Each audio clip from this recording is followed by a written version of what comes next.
Welcome, ladies and gentlemen, to the Iron Seas. It is I, your captain, Captain Kahuna, yes indeed, and today I am joined by my co-host, Jarrod Christman. What's up? My other co-host and his wife, his beautiful wife, A.C Pritchard Pritchard, yes. Hi on the Iron Seas. Emphasis on the tard, and our beautiful guest, Royce. Wait, wrong thing. Wrong thing. There he is. Hi, how you doing, my friend? Ladies and gentlemen, There it is. Please. I'm afraid and I need an adult. And what scares me the most is most of these people claim to be adults. Yeah, we tried. I make no Help. such claim. Help. Please help. I'm wearing a pink boa. Do you think I'm an adult? Anyway, You wore no shirt at my barbecue. Like I lose my shirt almost every stream. That was Pretty me. much. it's what was so funny at the barbecue too is when you went shirtless, none of us were like, "Oh my god!" We were all just like, "Oh yeah, that makes sense." Yeah, Yeah, it tracks. that's. We were like, spill on him, so he had to take it off. Yeah, it was an inside no, job. that was an excuse. Yeah. But there was beer spilled, yes. Yes. But also it was like, what's weird is when you're around Kahuna when he has a shirt on. That's weird, yeah. Then he like you're like, oh, this just feels gross. It's dirty. Then he takes his shirt off. You're like, oh, this is natural. This is normal. Like we're fine. And I don't know why.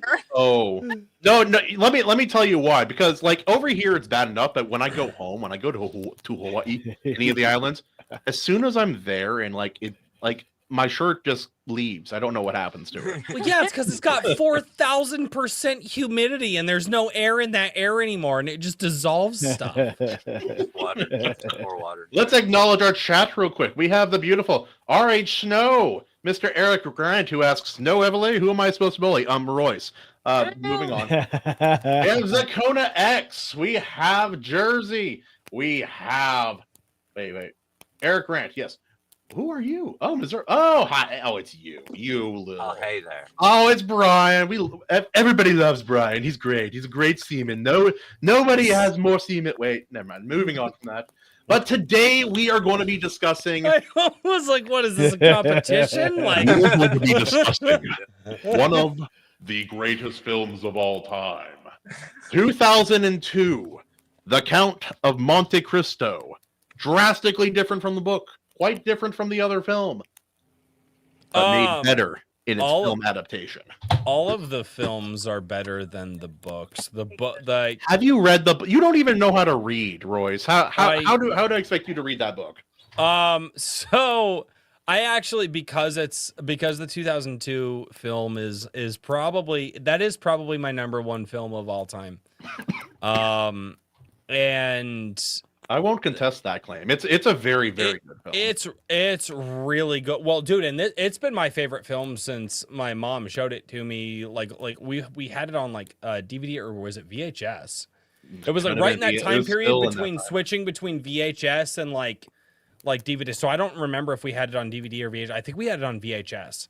And I remember watching it with my mom, and I was just like, man, there's something about this movie that's just really, really good.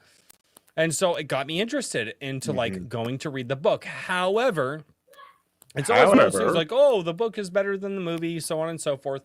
So as I get older, I start looking up reviews of the books, and there are a lot of people like, just watch the fucking movie. And they're like, I don't care which movie you watch, but the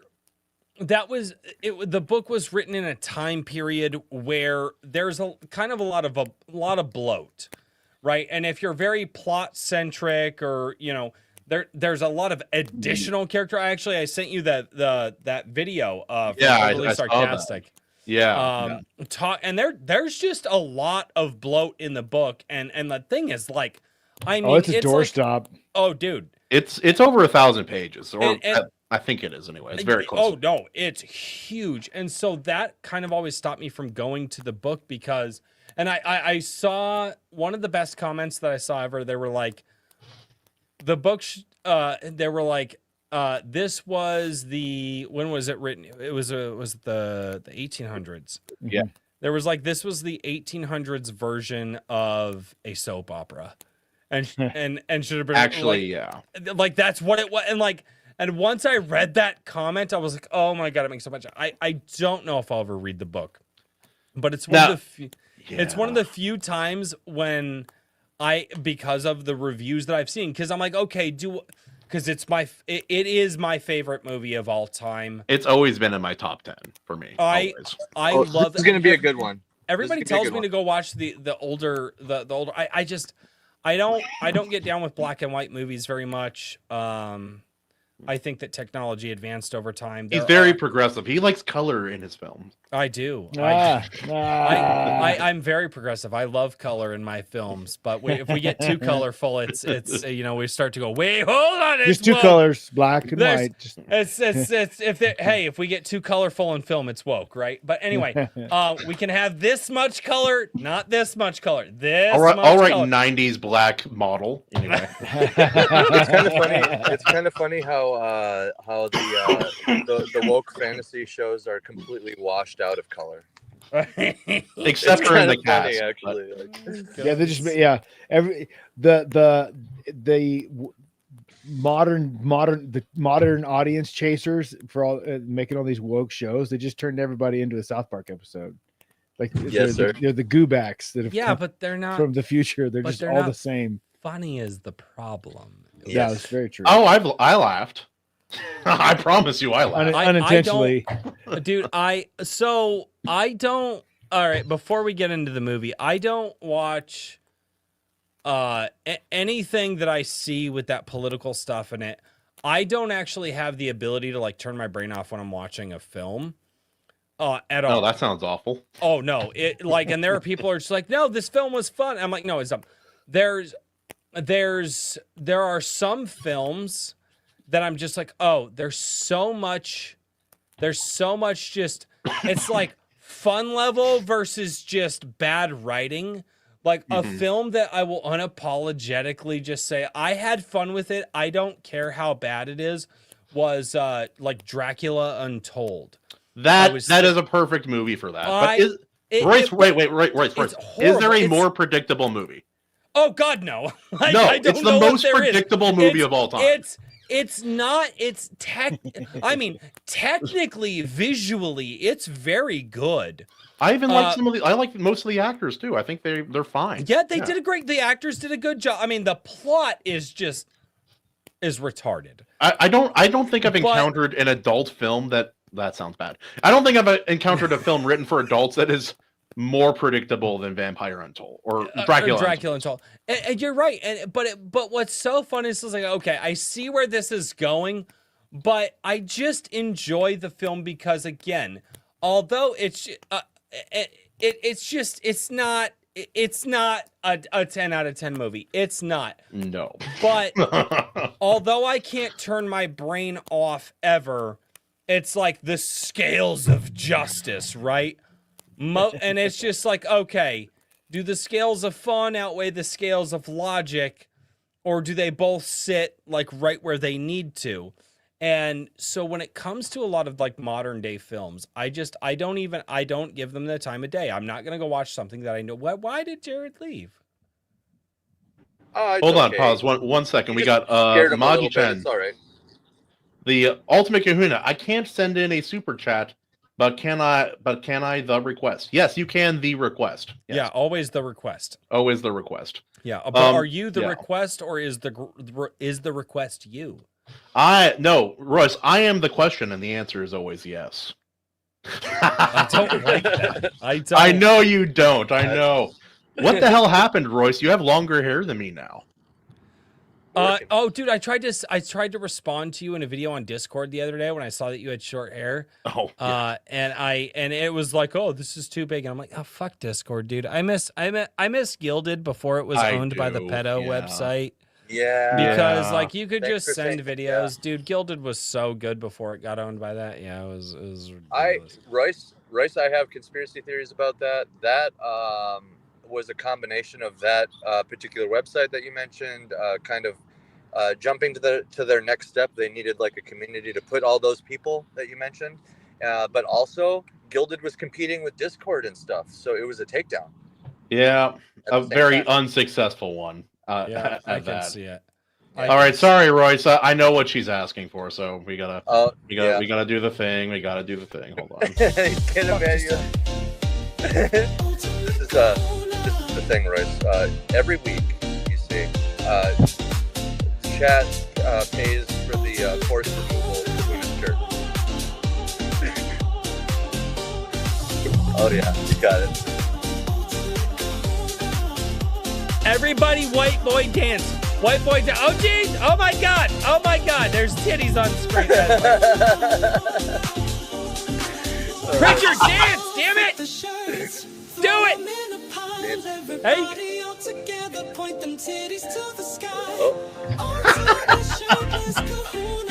Oh wait, I'm back.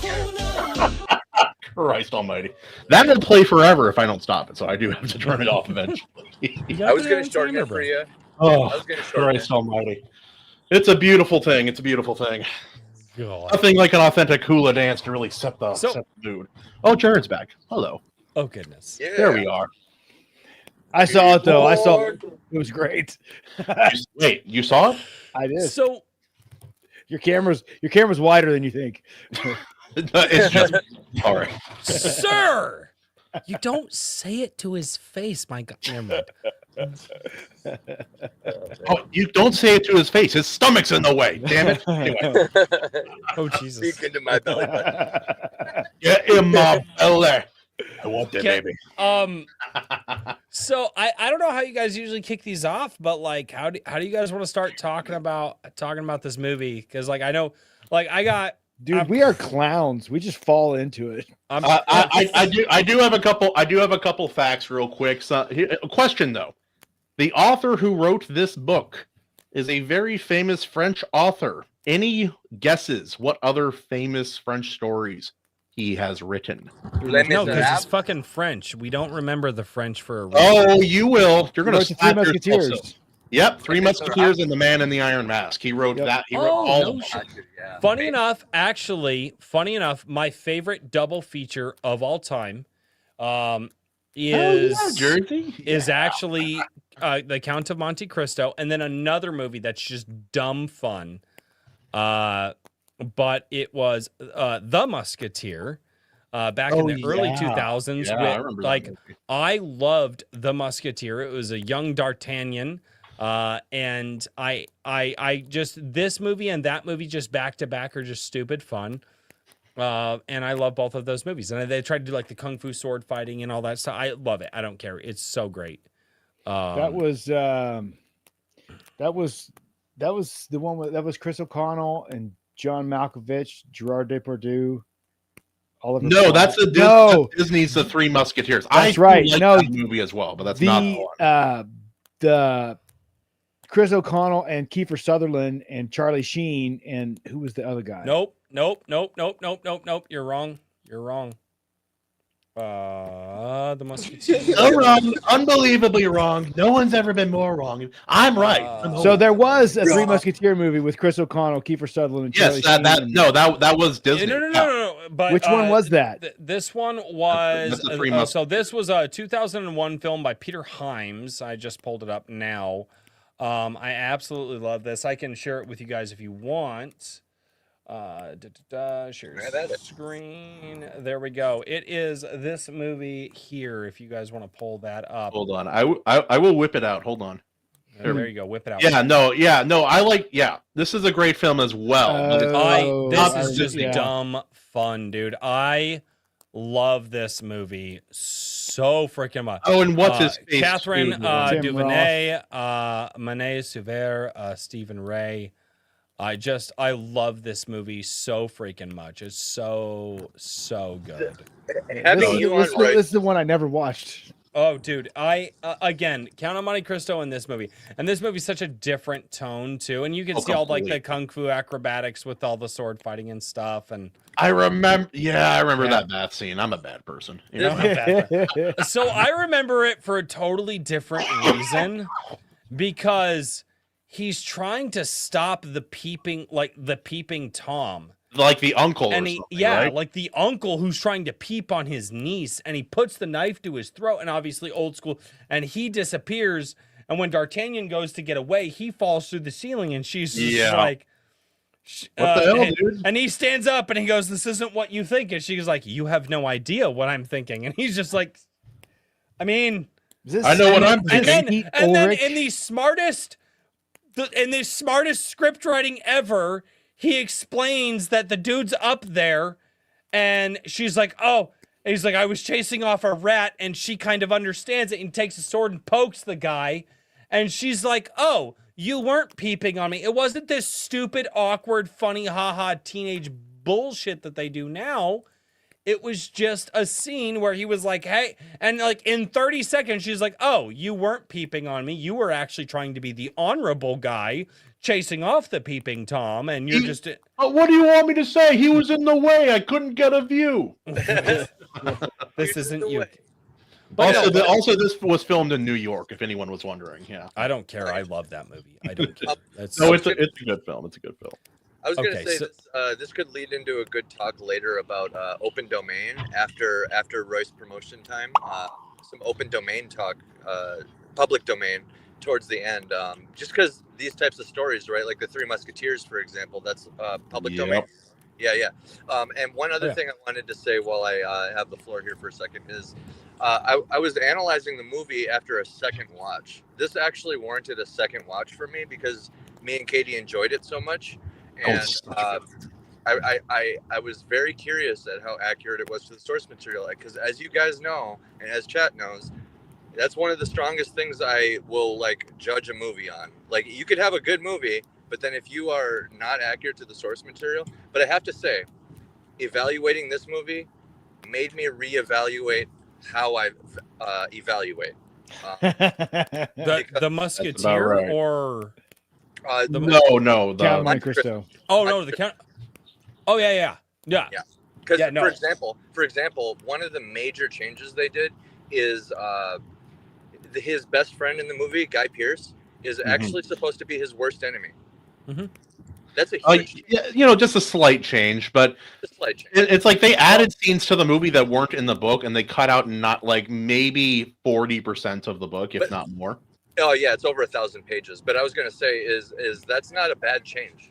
No. The changes they made for a ultimately different story, but a much better story. And I've read the book quite thoroughly, so I can add to that later. Well, but it leads to instead of being a tragic, instead of being a tragedy, it turns it into a comedy, which I think the film actually did a very good job in doing that. Is because in the book, it's not as much of a happy ending as it was at the and as it is a little more based, but it is not better.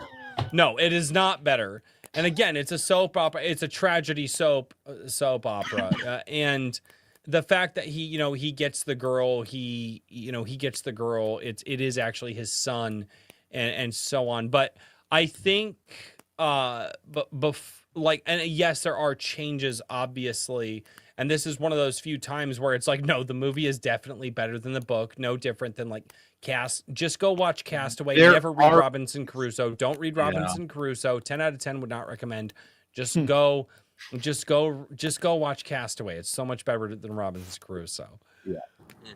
But I think one of the reasons that I love this movie so much is that you begin the film with this unassuming, naive character right after the Napoleonic Wars, and that's very important to it. And this guy who he's gonna go do this, he's gonna get his papers, he's gonna be elevated to either like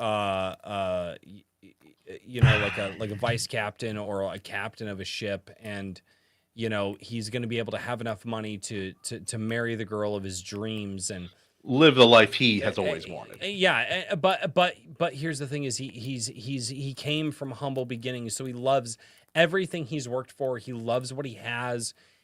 And yet there's this friend of his who is this rich snob who has everything this other guy could ever want, but yet is not happy with it. And that's such a great comparison. And I don't believe they exactly made that comparison in the book. And that's such a great, Not as directly as they did in the book. yeah. And I love that they did that because it puts these two on this crash course collision from the beginning of the movie. And you can see it, but it's like, okay, these two are on this crash course, but how you get there through the film is just amazing. Oh yeah. And this guy can't read. He can't read, which is a big plot in the movie. He doesn't know how to read. He doesn't know how to do arithmetic. And all of this stuff. And you go on this journey with this young, naive man who becomes this unbelievably, and I won't say cold, but because a lot of people would say cold and calculating. He's not cold. He never is. In the books, he basically turns into Batman with a charismatic side. Well, I mean, in the movie, he kind of does the same thing too. It's much like how do I explain this? Like, Kahuna, there are a few settle things those from dick fingers down with your typing. I know. Anyway, enough flirting in the chat. Anyway, no, some things in the book that I do kind of wish were in an adaptation of it on the screen, which I've heard there's an anime that did the Count of Monte Cristo, and I kind of want to watch it. Yeah. Because I know. Hold on, because it exists. No. I know it exists. Yeah. No, the book is one of the zaniest, weirdest stories I've ever read. Like, as over the top as his presentation and his persona as the Count in the movie is, in the book it's like 15 times that, by at least. Like he's basically like Jafar, Aladdin, a circus clown, Da Vinci, and 3 other people all at once in the book. So real quick, listening to Royce describe all that again, put this thought in my mind. Dantes is like a child. He has like a childlike life. He's the essence of innocence. Really, he's humble. He can't even read. Completely humble. He is filled with God in a very childlike sense. He basically invaded the British Empire and thought they wouldn't shoot at him. He is very naive. Very naive. So, and then he has Christ ripped out of him through false imprisonment. When he goes in there, he's still kind of a godly man. No. I disagree with that as well. That is false. He wasn't very godly. Well, I know. I'm not saying he was like super godly, but like children are godly. Okay. I get what you're saying now. Yep. I'm there. Okay, I get what you're saying. Yep. Because keep in mind, the person who teaches him everything is the priest. Yep. And the priest is the one telling him not to seek vengeance the whole time. And as he learns more and more and more, his vengeance grows. And in the book, it's way worse too. Like, way more people are affected. The plot is about 15 times more complicated than the movie. But so Gankutsau, the Count of Monte Cristo, is a Japanese anime based off of it. I don't even know where we could find a television show between October 2004 and March 2005 is released. Okay, I need to check it out. I need to find where I can watch this, because also I have a small request. Hello, Royce, sir. Can you please read more Japanese words incredibly incorrectly? It would please me. Yes. Wait. Hold on. I'm holding it. I'm sorry. Holy shit, Johnny Young Bosch was in this. What? Yeah. Are you sideways right now? I am sideways. Dude, Johnny Young Bosch. No, I'm sorry. So for those of you who don't know, Johnny Young Bosch is my second favorite Power Ranger of all time. He was actually the second Black Ranger. He was Adam in He was Adam in Mighty Morphin Power Rangers. Obviously, he continued through into no, I don't remember Turbo, but I remember my favorite episode. What cemented him as one of my favorite Power Rangers of all time, and then also he did Nero in Devil May Cry. Yeah, he's a good voice actor. He's a phenomenal voice. I love Johnny Young Bosch. Worked with Angel Studios recently. For the David movie? No, on Gabriel, and is the anime they were doing Gabriel, and anyway, but I Johnny Young Bosch is my second favorite Power Ranger. Obviously, my first favorite Power Ranger, God rest his soul, is Jason David Frank. But the fact that Johnny Young Bosch worked on this makes me want to figure out where to stream it. It might be on Crunchyroll. It says it's on Crunchyroll. I'm going to look that up right now. Maji's got it. Gabriel and the Guardians. Gabriel and the Guardians. Thank you. I haven't seen that. Is it any good? I have not seen it. I'm hoping that it's good because it's something that I feel that I would love to show to my children. I'm very big on that. Sorry, I did not mean to side tangent on that. You're good. Yes, you did. What do you mean? I mean that's kind of. I guess. Yeah, I guess that's. Holy shit! It's here on Crunchyroll, and I know what I'm watching tonight. All right. Also, in the I'm glad that Royce and I talked earlier. We were able to pre-record some of his opinions about this movie in particular, especially this one. Oh! No, his best friend did absolutely nothing wrong.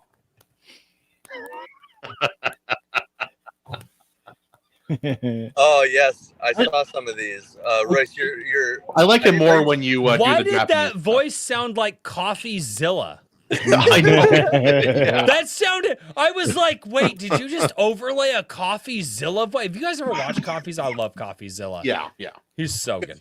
No.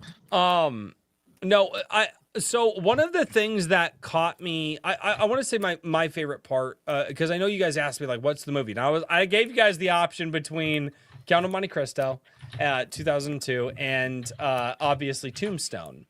Obviously. And Yes. like if I'm gonna do a long double feature, those are my back-to-backs. If I want to do a shorter double feature, it's Count of Monte Cristo and The Musketeer, because I love The Musketeer. It's just such a fun movie. It's a fun movie.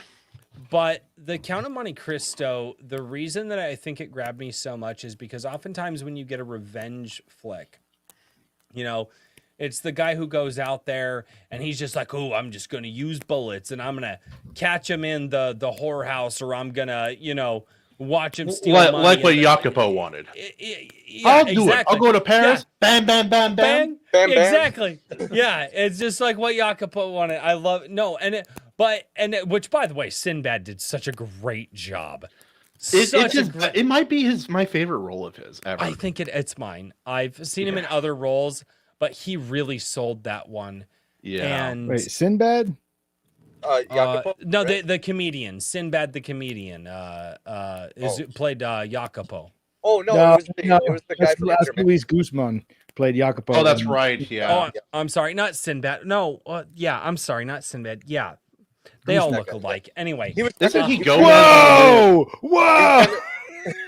He was kind of speaking for the audience in a way, and they used him to hang a lantern on a few things. Like, actually, the dialogue that you just said, he was like, "Why don't I just go bang, bang, bang? You know, real quick. I'll do it." They must suffer as I have suffered. They must. Yeah. Oh, it was hanging a lantern. That's what that was. And that right there is they must suffer as I have suffered. And what? That's cold right there. Oh, dude. Yeah. And then Richard Harris, one of his last performances in this film. And do not commit the crime for which you now for the sentence. Yeah. It's the whole for which you now serve the sentence. Also, it's like I don't even know her name, but the woman who plays Mercedes. Oh my God, she was so good. Shockingly beautiful. It's like that doesn't happen to me in film that often. In this movie, I'm like, even as a child, I was like, oh, hot damn, all right. But she wasn't. But she wasn't. What was so interesting about her is she wasn't. Like what we like when people say beautiful. She wasn't like porn star beautiful. She wasn't Hollywood beautiful. She was elegant. She was elegantly beautiful. Of and her also, time. She was beautiful, not hot. Well, Yes. yes. There's no such And- thing as porn star beautiful. That's just trashy. No, but I'm trying to draw distinctions here I know you're saying. Yeah. and Hollywood. help people understand like languages and stuff like that, because we can get hung up on definitions. So by combining it, like what was so interesting to me about her character though is how emotive the actress was. Mm-hmm. Like I'm in this scene. Okay, we're gonna get way too deep in this, but in this scene where she looks at him and she meets him and she's like, I never said the name Edmond. Or no, Dante. Yup, that was a good scene. She's like, I never said Edmond. She's like, I said Monsieur Dantes. And he realizes and this is this guy who has calculated everything. And as he's trying to shuffle her out of the... Okay. We got to get back. Sorry. Reel back in. This setup. That's I've good. got to get into the setup of this whole thing because this is... The setup is important, but the most captivating part of the movie to me is when he's in the prison. It is watching him go from Edmond Dantes and becoming the Count. And he becomes that in the prison.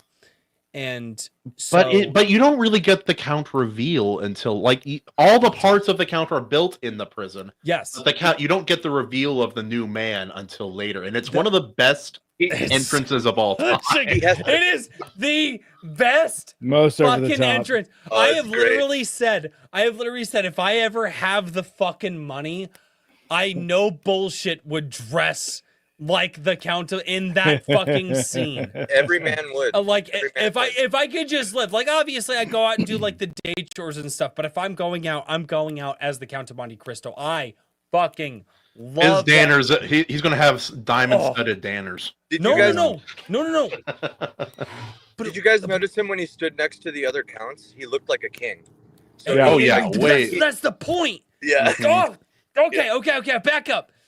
So the setup is we're going out. We've got to do. We're just we're a legal ship. We're running stuff, but the captain in this voyage becomes sick. They have to stop at this island. This island happens to be the island, I forget the name of it, where Melba. where Napoleon was banished Velba. Yeah. Velba. Yeah. Where Napoleon Oh, was Elba. banished Oh, to. Napoleon. Elba. He did so Elba. good. It was No, Elba. it's Elba just- Island. Yeah, Elba, I was wrong Elba. twice. Sorry. Fuck. You were wrong twice, my friend. No Here's more the thing. speaking privilege for Dude, you. just play the pronoun game. It's great. You don't remember somebody's name? Hey, guy, what's going on? Hey, do you remember the pronoun game is great for when You you got to be remember careful shit. with that, though, because I'm I have nicknames for people in my head. It's like, bro, fag. I mean, you. So I also have those nicknames. I don't say them on YouTube, though. I've trained myself out of that. But it's your channel. I work So- on a and you construction said it. site. Anyway. But so they go, and it was it yellow fever? Was it yellow fever that the Brain ship kept- fever. Brain, yes, which I think was a. I think that was yellow fever. It was, but It's anyway, the type of fever that gets so hot that your brain starts. Yeah, clicking. and it so- sucks. ship captain gets sick. They go to the island.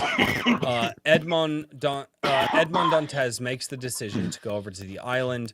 They take the ship captain over because he's too sick. He needs some sort of medical attention they cannot provide on the ship, which is the right move to make. Just so happens to be Dangerous. the island that Napoleon is on. Napoleon's prison. Talk Now- about Yeah, bad so good. luck. Now good. Napoleon, yeah, right. Now Napoleon recognizing this young man is just completely naive to the world. He Very uses him- trusting.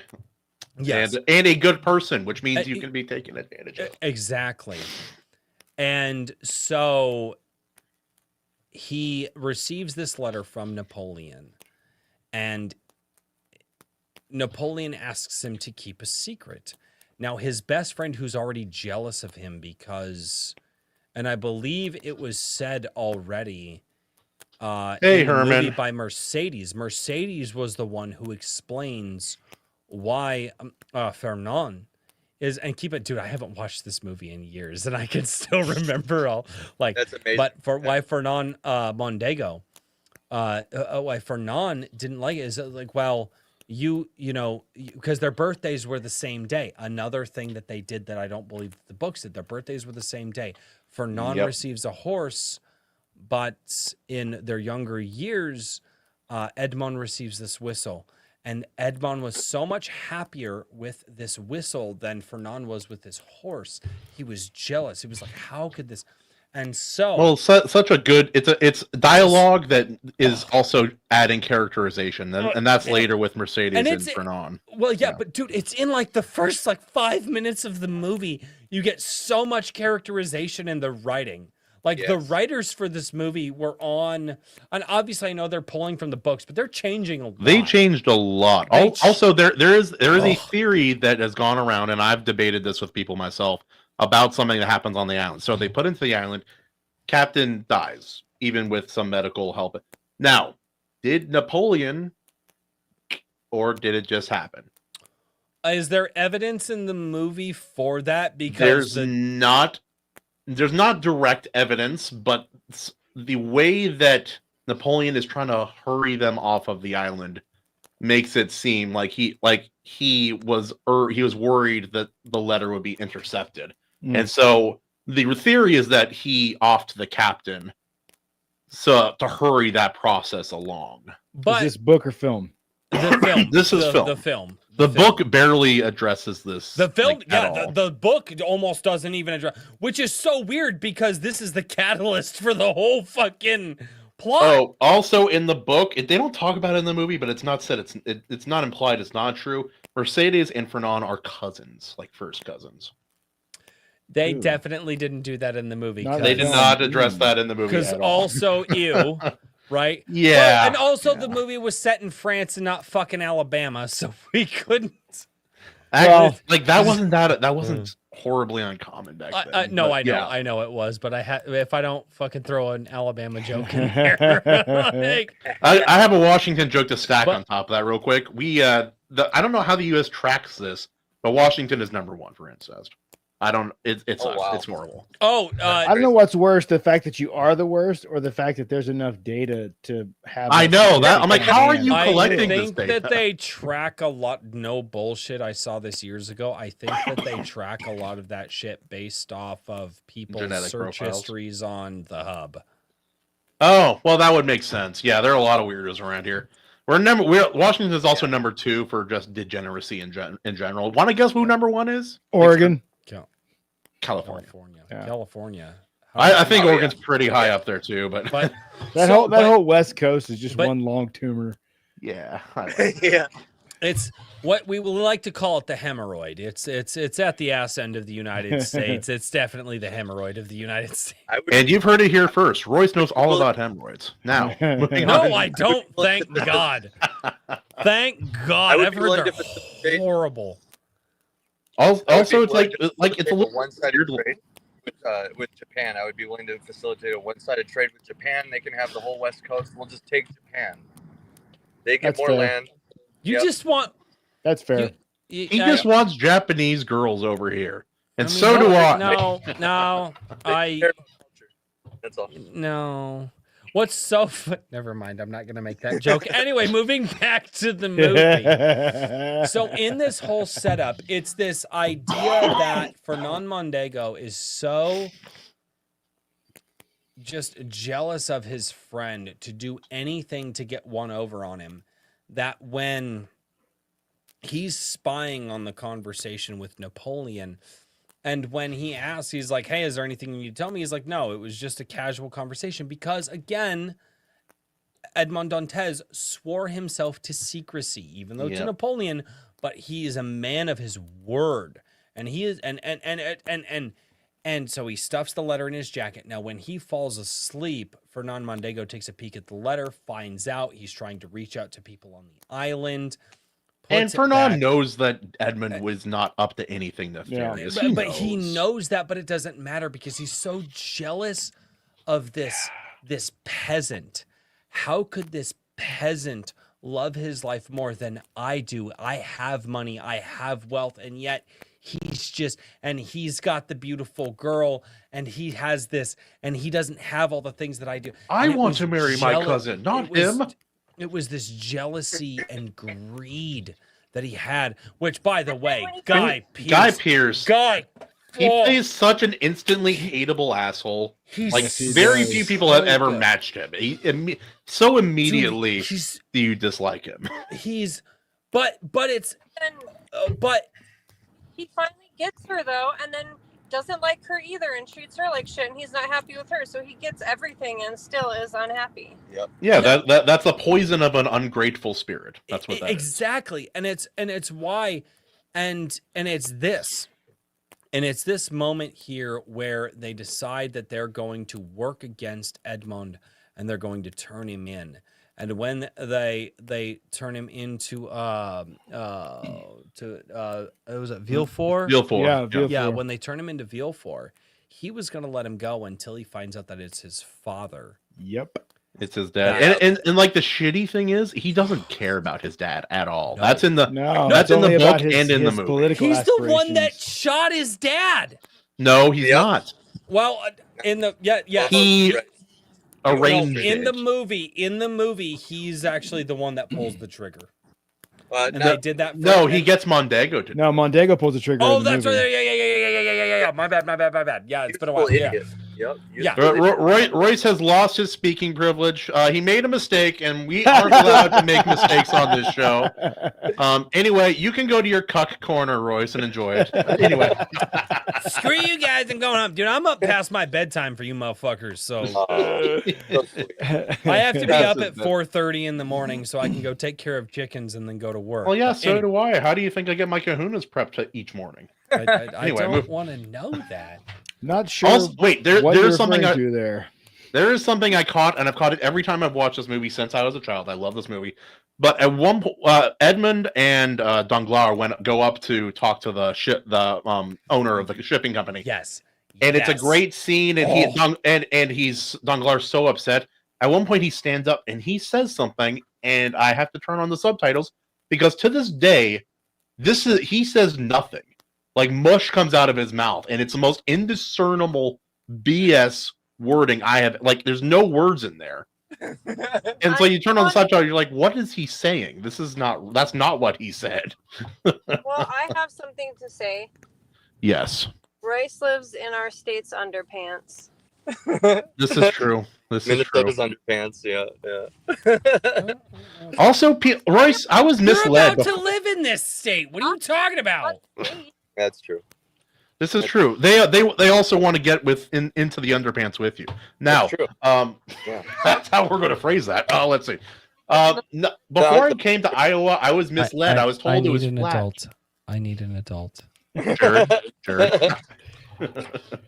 Okay, knock it off. I live in the not flat part of Iowa, which is fucking gorgeous. I bet. It was the Shire, dude. Dude, is it not? It's so. It was the fucking- Shire. Like It's I'm like so- gently rolling green hills. There's no mountains or like rivers No. to speak of. But- a lot more corn than But you've anybody got the has any right ravines. to. You've but- got the You're like- ravines. You've you're got like the rivers. You've got Central, West Central. no. I'll Where- tell you off stream.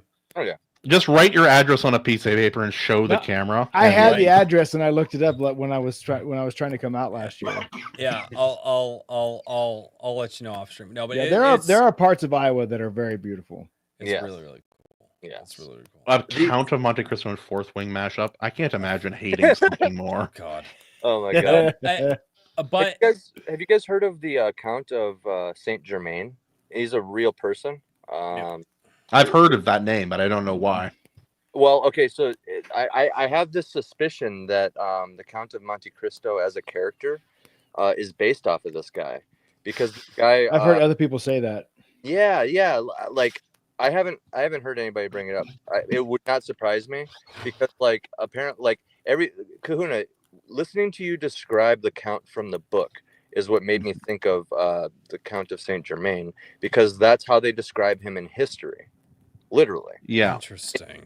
He literally did these things, Royce, that we see in this movie. Like when he reveals himself, he like sending letters to all the royalty, hosting a party, and then coming in on the big balloon. He would do that. Somebody did that. Like, that's crazy. No, well, so the writers could have actually probably pulled that. That reveal I don't believe was in the book. Right. But in the movie it was, and so they could have pulled it, which is one of the greatest fucking scenes. It's pretty great.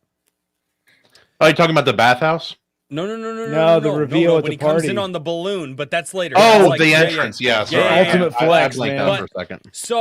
So this unassuming young man who is very naive, effectively just gets set up by these incredibly jealous and power hungry people. Danglars wants to be the ship captain and is he was first mate, but a man who was not in the running now becomes captain. Well, he was second mate, but he skipped the line essentially. Yeah, and so Edmond gets it, and so these people just they're greedy, they're jealous, they're money hungry, they're power hungry, and all of them kind of unassumingly like together. It wasn't this grand almost conspiracy. accidentally, almost accidentally set up this innocent young man who is just trying to live his best life, and they send him to the worst hell on the planet. They effectively send him to Alcatraz. Except it's not in California, so it's a little better. Yeah, it's a lot less gay, so it's way better. In California, if it had been in California, he would have had a roommate, and he would have been gay, very gay. Very gay. Oh god, that would have been a horrible. That's an entirely different American story. History X meets Count of Monte Cristo. Not a movie I want to see. Oh my god! Don't give him ideas, Bryce. Jeez. That's a wild movie. But every year on his anniversary, he ends up getting like whipped. That's and he, through this chance meeting, he meets this priest who worked for Sparta. Sparta was the Count of Sparta. I can't remember, but anyway, Sparta, and never turned him in. And this priest, Richard Harris, is such a great. He's so good. I think his last role was Harry Potter, wasn't it? It was the second. Yeah. It was the Harry Potter and the Chamber of Secrets. Thank you. Sorry, can't believe I blanked that. Richard Harris is so legend, good. unbelievable. One of the things, and I kind of have I give the movie this credit, but you can see the edit when Richard Harris moves his hand through the water. You can see where they actually do the cuts. And I think that's just a flaw of the time, and that's one of those things where I'm just like, but no, it wasn't a cut. It wasn't a cut. They just sped it up. Oh, is that what they did? Yeah, they did something more than that. In all of the action scenes, they film is filmed in 24 frames per second. Yep. And in this movie, it's one of the first movies ever to do the 35 millimeter or 35 frames per second. It's what they did. It's how they filmed The Hobbit. And that's why it looks so jacked in some of the scenes. But it works in this film. I think it's a lower just film quality but also this film is really grainy. Am I like it's one of the grainiest films from its era ever. It is, but it works because of the lighting and because of and because of the vibrant colors, especially once you get into the later.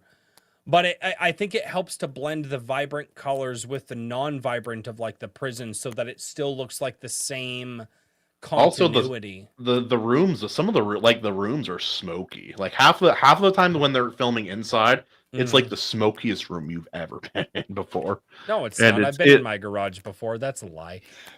This is true.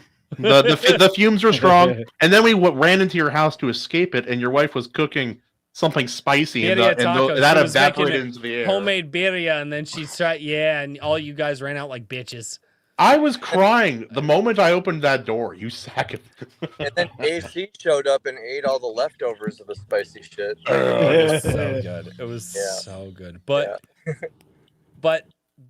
going into the prison is my favorite part of the movie, because you see this man who is scared and terrified and wondering why he has literally been sent to hell on earth. Well, he asks over and over again. He Uh, claims he's innocent, and the Yeah. dickhead warden. I love that. I love that actor too. Jeff one of the best Wincott, actors. man.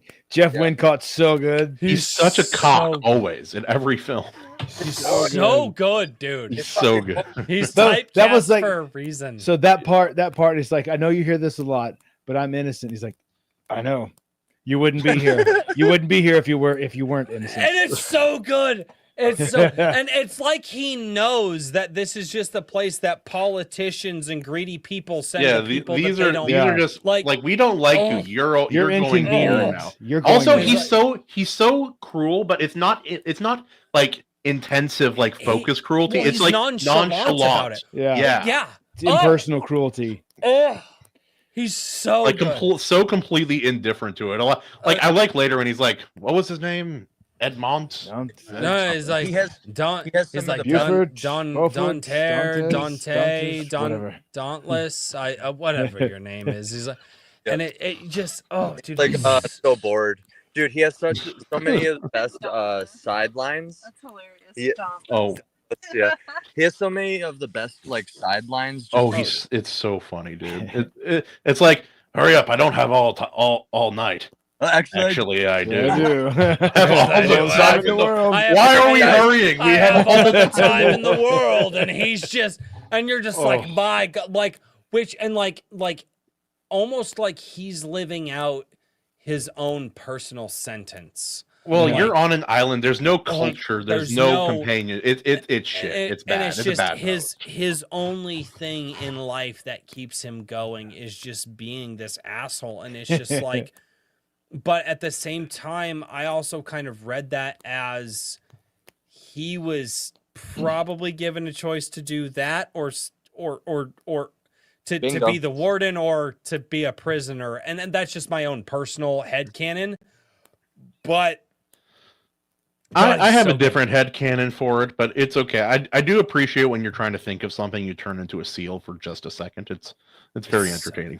Or anyway. I talk with my hands a lot. Somebody asked me one time, and they're like, "Are you Italian?" I was like, "No. Why would you think that I'm Italian?" And they're like, "Because nobody else talks like this. Only unless you're-" Europeans and gay men. No. But what's so good is one of the scenes that I love the most is after the priest meets Edmond.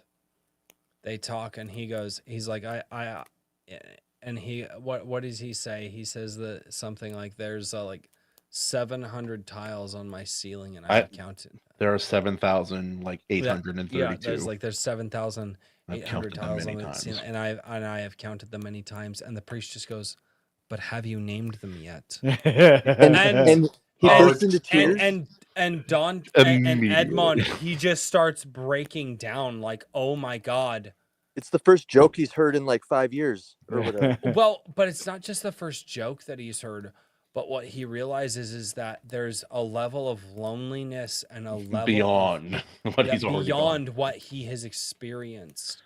And Oh. and yet the priest turns around to him and offers him companionship and friendship and A small glimmer of honesty, Yeah. honesty, because he doesn't know why he's there.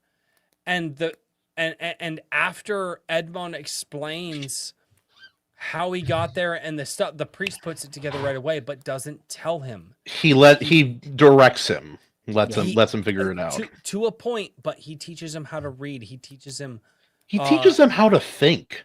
Yeah, Yeah. exactly. Critical thinking, economics, all Italian. of those things. Oh. Yeah. And Latin.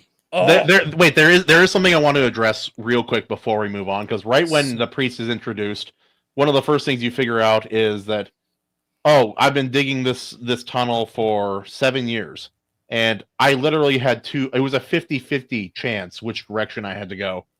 I did pick the wrong one. Some people would say I've wasted 7 years, but he just starts laughing because like he has the hope of God in his life. He has has the Holy Spirit with him. He's like, some people would be like, I just waste a literal 50-50. I picked the wrong one. 7 years of effort. Years of academy training wasted. But I do like. I love how immediately you find out who he is just from that single statement. And Edmond was in a room that had one of the skylights in it, and he just asked Edmond, "Would you please lift me on my shoulders so I can see the sky again?" And Edmond is so weak that had to hurt so bad. Oh, dude! Like if you've ever had anybody stand on your shoulders, I have. It's not a fun experience. Like if you have to. No, because you've got to hold a motherfucker up there while they're doing some shit. It's not fun. Because if I were weak, I would hate it. That's what. Yeah, I'm not fucking weak. I've pulled shit. Well, it's probably why my back is also completely fucked. But you know, I also put posts on my shoulder, but that's a different lifestyle. Well, I've done a lot of the same shit. So apparently, I'm strong for a skinny white man. Anyway. But what's so interesting is the priest just asks Edmond to do this. AC can't even hear us, but he looks so. Look at his jacket, dude. He's so sharp tonight. He's looking good. Yeah, and there you go. What was the scene where? Which one? In the prison? No. Yeah, in the prison where the priest is sitting there. He's like, "I can teach you about economics. I can teach it was you right it was right after he stood on the shoulders. They go over into the other chamber. Exactly. Edmund sits down on a chair for the first time in like years, like 6 or 7 years. Yeah, and he's like, I can teach you all of these things, all of this knowledge that I have. And he goes, and how to read and write. And the priest looks at him and realizes, like, oh, yeah, I have a lot of work to do. But the priest accepted it so humbly and treated this man who was broken like a gift from God because it was his first friend. And I think there's so much complexity to the prison scenes in this movie. And I think it does get overruled by some of the more glamorous scenes, like obviously the introduction scene after the balloon. None of that stuff later hits if you don't have the prison scenes. And my favorite part of the whole film is his stuff with Richard Harris in the prison. So that's good. the best. It's a huge portion of the film. Like more than a third of the film is dedicated to basically writing on the acting of two people. Yeah. Oh, it is, somebody's microphone's doing some weird shit. I only hear Kahuna. It's not me. Something just stopped. AC's muted. Huh? Maybe it is me. It's a popping sound. I've been hearing that too, but it's like I don't normally hear it. I didn't. But. No, you're right. It's riding on the acting of these two people, and it is such a, and it's pre-Jesus. But it takes the master and student element that we've seen in so many different movies and so many different things, and it brings it into this intimate setting. It's like these two men, they can't get out. They can't go anywhere. They're just trapped in this cell together. And it's just it's time. It's ever and then they're in the tunnel digging, and he's sitting there and he's reading in the tunnel with candlelight while Richard Harris is digging, and what was it? Was it what God was it? Was it Wealth of Nations? No, it wasn't Wealth of Nations he was reading. No, it was one of one of the books. Yeah, it was Wealth of Nations, and he goes, okay. And now in Greek, and he starts speaking or something like that, and you're just like, oh, in my Italian. God. Yeah. And it's just this, and now in Italian, and he starts to read it in Italian, and you're just like, oh my God, like you just see this evolution of this person, and the entire time it was interesting. The only thing that the priest was reluctant to teach him. It is your microphone. It's fighting. It's not. No, because if I'm using It's your mic, bro. It's your physical microphone. It's not. It is not a software issue. It is your physical microphone. It's like there's too much amperage being rung through it right now, which Maybe. could actually be an XLR cable. it seems to have stopped. I think the plug was not quite plugged in. I don't hear Okay. it anyway. Okay, but anyway, go on with what you're saying. The only thing that the priest was reluctant to teach, because he was, I will give you all of my knowledge, everything I've learned over a lifetime of learning. The only thing he's reluctant to teach is swordplay, because he knows the tendency, the driving force that has kind of the hatred, the contempt, the need for the want for revenge that has overtaken Edmund at this point. And yet, what's so interesting is on the priest's deathbed, he gives him the map of Sparta. Mm-hmm.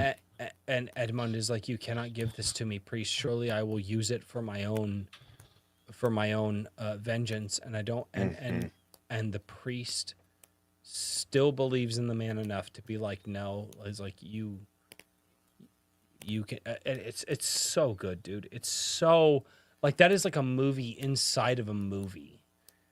Just that whole prison sequence. Mm-hmm. And all of this time, you're seeing the evolution of this character. You're seeing the care that these two men have in the master-student way. They're friends.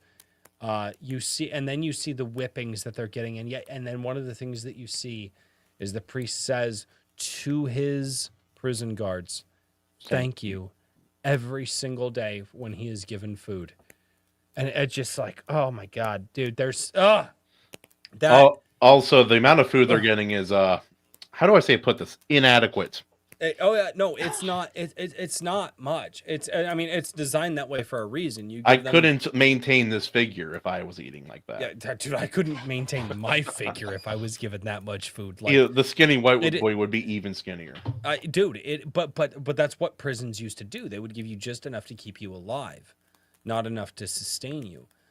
Necessarily. Well, like if you're, they want you strong enough to live, but not strong enough to resist. That's exactly not strong enough to fight back. Which gets tricky if you're using slave labor for labor projects. I don't. Well, that's something never acknowledged about. Like they were not feeding them, and they were doing physical labor all 12 hours. I'm like that. You can't not eat and then do physical labor indefinitely. Not necessarily true, because the human body does adapt to conditions to a point. And like I said, they weren't digging much every day. What were they trying to dig every day? They were trying to. It wasn't meters every day. It was like. No, they were using the wrong kind of measurements. I can't remember. But they weren't digging a lot every day. They expected this plan to take quite a long time. Another 7 years from that point. Yeah, and they were only doing a couple of like the shit pots is what they were putting their dirt in. I am curious what they were doing with the rocks. Because, you're not dropping that, put a rock in there, what's he been eating? I mean, you put it on the bottom. This is old school prisons. They're not going to open up to look at your shit. They're just not going to do it. You know, you're probably right. I'm not doing that. Nope. But when the priest dies, and it's the first time that you see Edmond change, where he uses the death of his dear friend to bring his escape to fruition. And that was something where the Edmond that went to Chateau d'If was not the same Edmond who used the death of his friend to get into the body bag. It was like the priest gave him one last gift. Yeah. And he did look at it as that. But again, two very different people. And that's why I say that's where the Count of Monte Cristo was born. The Count of Monte Cristo was presented later, but he was born in that prison. Yeah. And it is such an amazing character transformation. And it is my favorite to see all of this. And then he goes, and then The movie quick cuts. Obviously, he goes, earns favor with the pirates. Oh God, what is Also, his name? the captain is the funniest character in this. I love movie. him. What's his name? Easily. Starts with a V. Vampa, something Vampa. Vampa, yeah. Luigi Vampa. Yeah, Luigi Luigi, Vampa. that's right. Oh, I love. Yeah, Luigi Vampa. I love how And- how just straight, like, he's polite in his threats and in his declarations. It's like, well, what if I don't want to be a smuggler? Then we slit your throat to Barry Jacobo, and we're a bit short-handed. Yeah, what about The life of a smuggler Well- is the life for me. I like the line that was like, you should be warned though. You should. Jacobo. Jacopo is one of the best knife fighters I've ever seen. It's like maybe you should get out more. I love it, dude. It's so good. It's every. He's like, ha! I love that he's not He's just- stupid too. It's like I would ask you where you're from, but seeing that you're looking at your eggs and that Chateau d'If is only 2 miles away. What's the point? It's so good, dude. It's because none of the characters in this movie are stupid, and I None of think them that are that's stupid. what. Not even the bad characters. Not even the prisoners. Like, it wasn't Dude. stupid of them to they wouldn't think to check the body bag. They just Yeah. wouldn't. No, why would you? We already put the body in the bag. We Yeah. We saw it. went We to go tied get it. the warden. Why Yeah, would they we have- check the body bag? They have no reason to suspect anyone No. tunneling under the cells. It's a freaking castle. Oh, dude, it's so.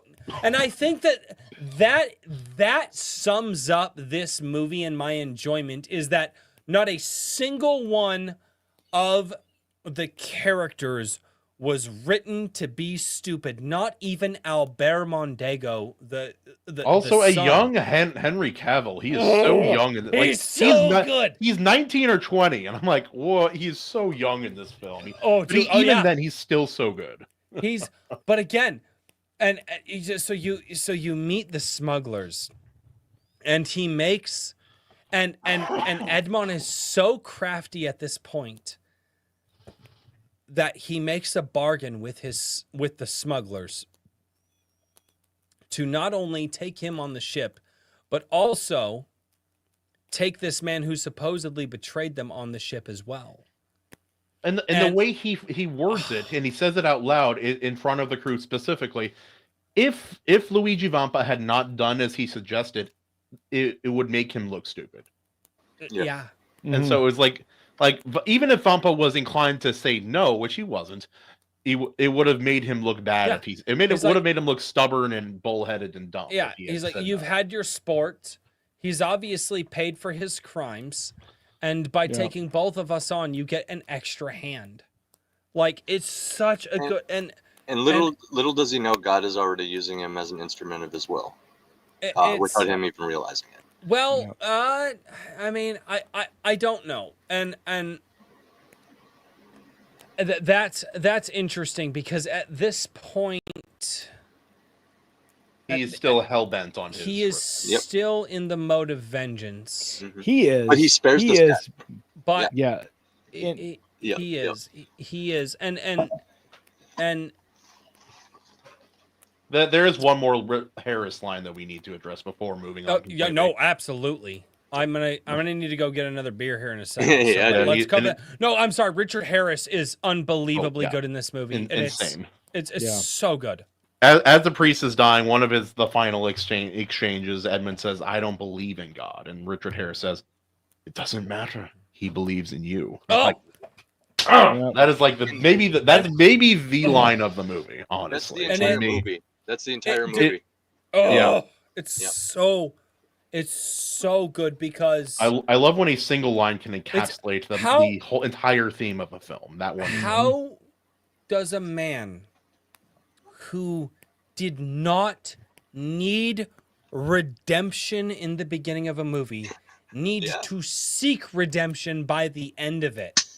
This plot is so... Edmond did not need redemption. He was a good man. And He now, was just horribly wronged, and the hurt transformed him into something. and now is a man who needs redemption and needs to seek it again. I fucking Love this movie. It is, And that is so. You know why the movie is not So the same story as the book? Obviously, they changed a lot of things, but the book is a revenge story, and the movie is not. It's It not. is a It's a redemption story. It's a story. redemption story, And it's so fundamentally different the way you end. Spoilers for the book for some who haven't read it. Mercedes, he leaves Mercedes to F off, and then he starts dating the young woman that he kind of adopted. Yeah, it's weird. not. Weird. He doesn't leave her to F off. He gives her like a small pittance, like with After her son. she's already suffered mental decline from lack of food. Well, he goes, yeah, it's not good. It's not good. But okay. I want to go to the bathroom real quick, and then when I get back, I'll give you guys 15 more minutes because I still have to get up early, but I want to cover some ground. But let me go to the bathroom, grab another beer. I'll be right back. All right. While he's gone, there is some book stuff I think that is worth addressing. I've never read this book. I think it is worth it. If you have trouble reading a book like that, have it do the audio version. It's easier to have someone read a book with complicated language. It was just swashbuckling was never a genre that appealed to me, and it's French, so it's It is there is poetry in the way the words are put together.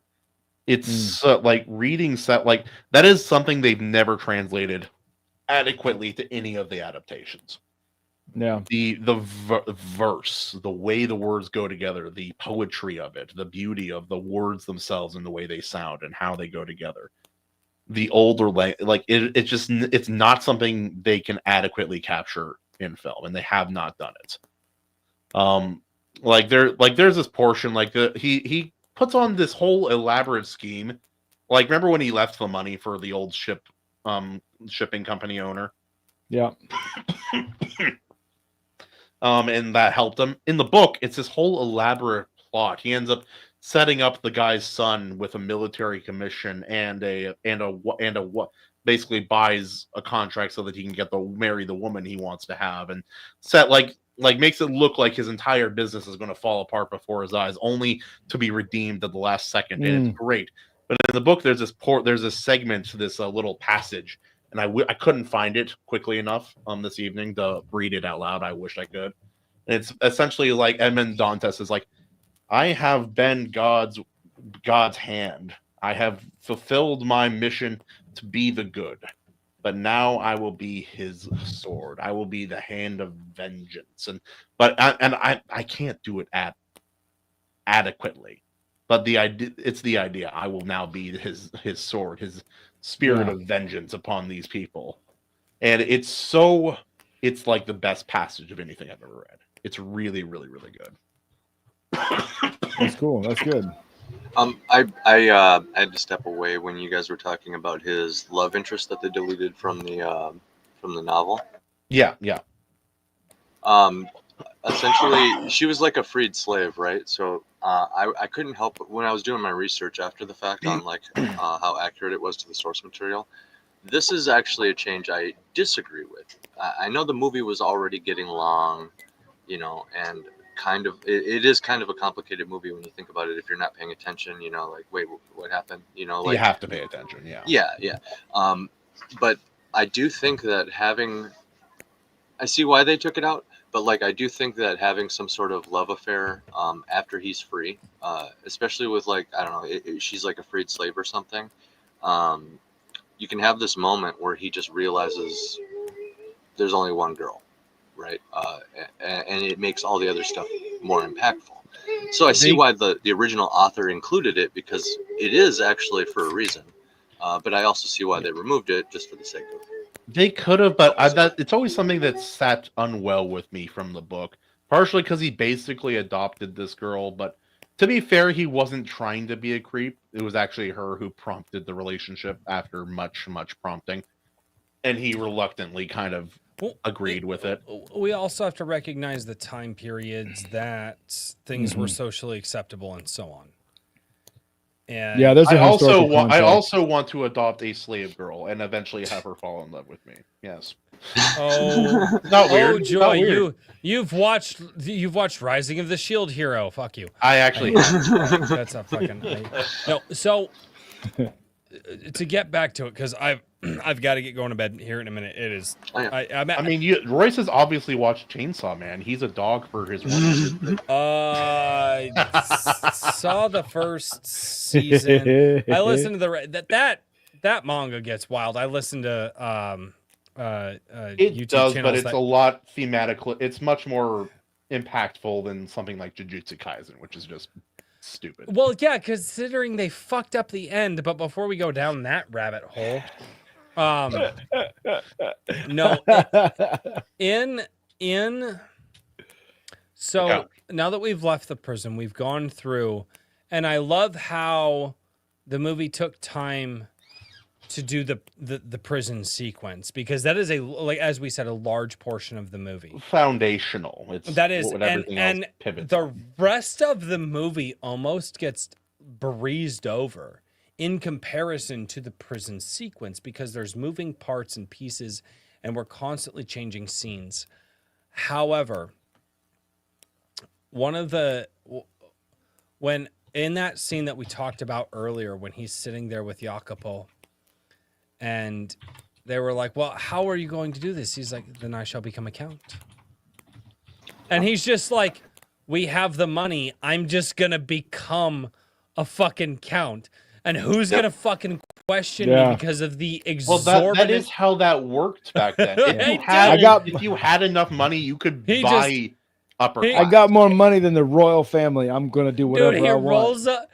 rolls up to Old Dog's fucking property, and he's like, I'll have the dogs out here. We'll get the dogs. And he opens up the carriage and is like, yeah, bitch, I'm buying your property. Also, Jacopo was carriage also... of gold. Yeah. A carriage of gold. Mother, dude, I've never even seen a piece of gold in my life. Dude rolls up and gives whole cart full of it. And then he invites all of the nobles, everybody who is of importance in Paris to this property. He invites them. And Also, whatever estate that is that they filmed that in is insane. Right? Dude. Beyond insane. And like I actually know bullshit. I should probably I don't even know how I would figure out how to do it, but like probably the one costume I would definitely put on for a Halloween costume is I would dress up as he came out in that crimson robe, and he comes, and it's the beautiful music playing, and the fucking the twirling people off of the thing, and they come out and they fucking pull back, and they bring the balloon down to the ground, and he comes out, and he just glances over all of these wealthy aristocrats as if he is and vastly not only superior, just figuratively above them, but literally above them. Yes. And he just says, welcome. And he turns around. And oh my God, dude. Wait, and guys, just... I figured out why the property was so nice. That was Versailles, the court of the French king. Makes sense. Makes sense. There you have it. Yeah. No wonder. I was like, that's a nice property. that's I mean, yeah. Like, it'll do. I guess. That'll do, donkey. That'll do. And it also the one he only says one word too. And so he just welcome, and that was it. And everybody was just awestruck by him. And yet the one person he wanted there was not there, and it was from Non Mondego. Yeah. For the friend who betrayed him, it was not there. Oh, he's such a dick. And Sorry, why was he not there? Because he had a duel. He had to go murder the guy whose wife he was having an affair with. He cucked the guy and then stabbed him through the chest. I mean, admittedly, the guy wasn't in the chair like watching him. Like, no, it was an old-fashioned affair, and he killed him. And like, but as the rest of the movie unravels, there are a couple of scenes that. Okay, AC, you typed that, did you? Guy got pierced. I did. Oh, I did. that's so good. That is perfect, though. He Oh, did. Christ He almighty. fucking put I'm this- only mad because I didn't think about it. I've been saying it for I'm- like the last 3 days everywhere. I'm And so fucking proud of you right now. I've never been more proud of you than I am in this moment right here. I was That like, is- I should stop saying this because it's a spoiler. When like the last few days, Oh. but that's all right. But- it's like 2002. But for it's the movie. oh, it's so This good. is a nice property. Oh, it's This'll so do. good. Yes. But and there are a few scenes, not many, but a few scenes that actually take their time and let them breathe. But most of the movie doesn't. After the prison sequence, like if you notice, the prison sequence breathes a lot. Everything, you get a couple of breaths in the movie. Like when But- when he's having breakfast with Albert, and that. I mean, it Yeah. like the scene with Mercedes when she in the carriage, and then when she meets him in like the bedroom, and she's just like, I did not. Oh, say. you were breathing in that portion. I fucking. But like even the whole Rome sequence, the Rome sequence is just Yeah, the pacing definitely picks up. like Yeah, they get to Rome and it turns into an Assassin's Creed game. I'm like, It's I've been so here fun. before. like it's so good though. But again, it's like this long breath for the prison sequence. And then after that, it's just the move just takes certain scenes that need to happen. And then I will say this though, it was Villefort.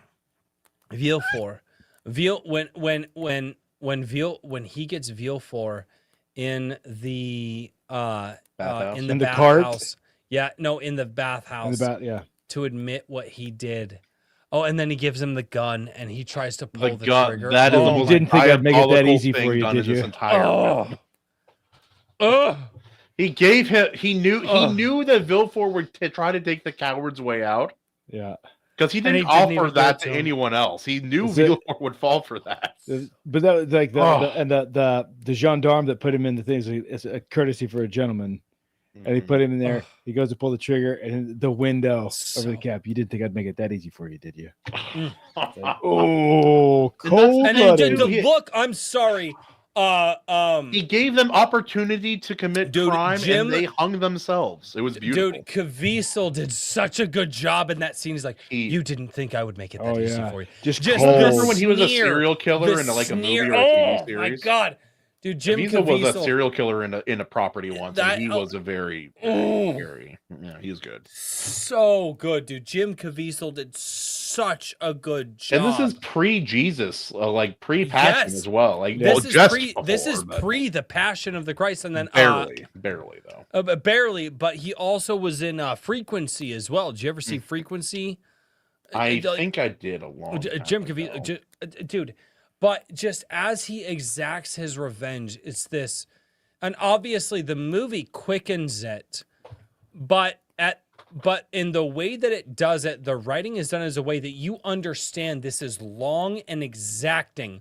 But the movie goes through the revenge very quickly, like Oh minutes, yeah, it's been like minutes executed. wise. Executed quickly. But the way that it's executed, you as the audience member understand that all of this is done over a period of time. I And wish we then- had more time with you because I want to go over beats in this movie and how an exciting film doesn't need action; it needs story progression to be impactful. Well, it needs moments of brevity, and that's one of the things that this movie does so incredibly well. Is it pauses for Hail the brevity Lord when Otter. it Look at needs those to. slutty little And tails. it nails it. Okay. All right. Let's cover a couple of beats before I gotta go to bed. Well, like just nail some beats. What do you guys want? What do you guys want to talk about real quick? Sword fight was good. Sword fight So- at the end was very good. The sword fight at the end was good, but only because of the impactful moments leading to it and where the sword fight was. It was at the burned down mansion where Edmond was set up, where he went and his friend betrayed him. Again, Yep. it's not necessarily that the sword fight itself was good, but the location was there. And the king. Also, king- the the King's king- chess piece in Yep. the The trunk. king, Ooh. Oh, dude, the king's to you, Fernand. And oh, dude, it's just Also, when he finally decides to kill Fernand, it's not for revenge; it's out of necessity. That, and then also Fernand making the choice. Like, he does something that most characters in movies, especially bad guys, don't do when they're trapped. It's like, why am I running? I have nothing to run for. There's nothing left. Yeah.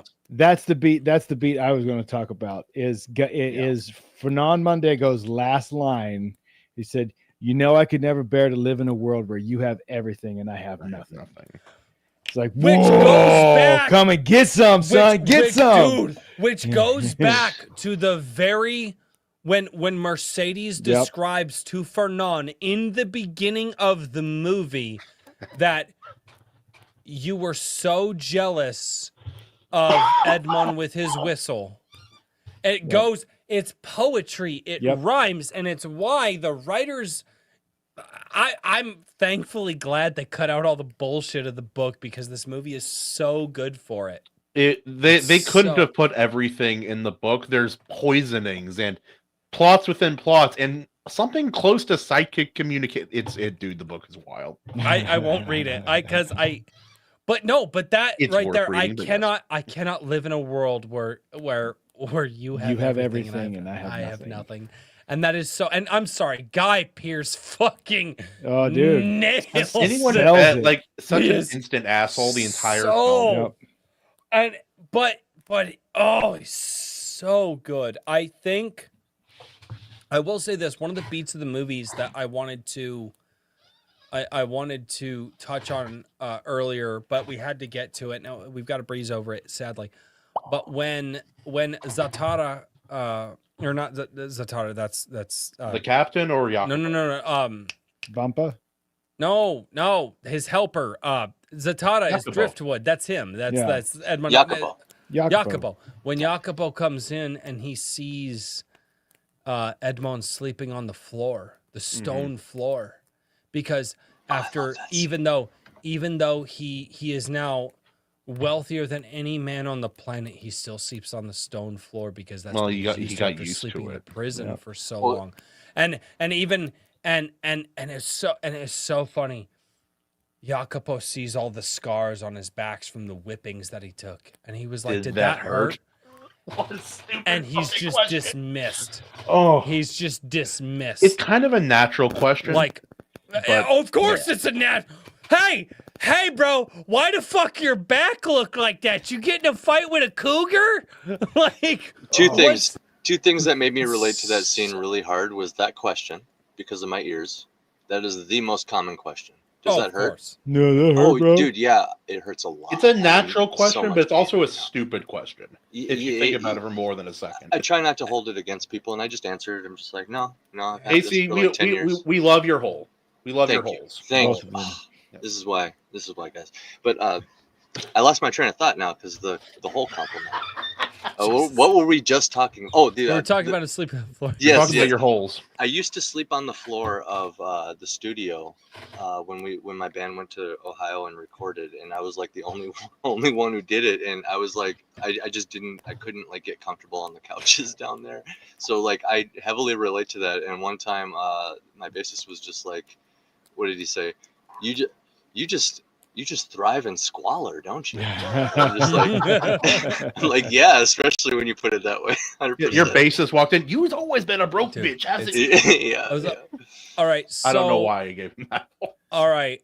But before I go, because I've got to get going to bed, and I actually do need a few minutes to just kind of decompress and wind down before bed because I don't sleep like I'm 18 anymore because I'm not 18 anymore. I want to go last on this one. What are your favorite scenes of this movie? Not sequences, scenes.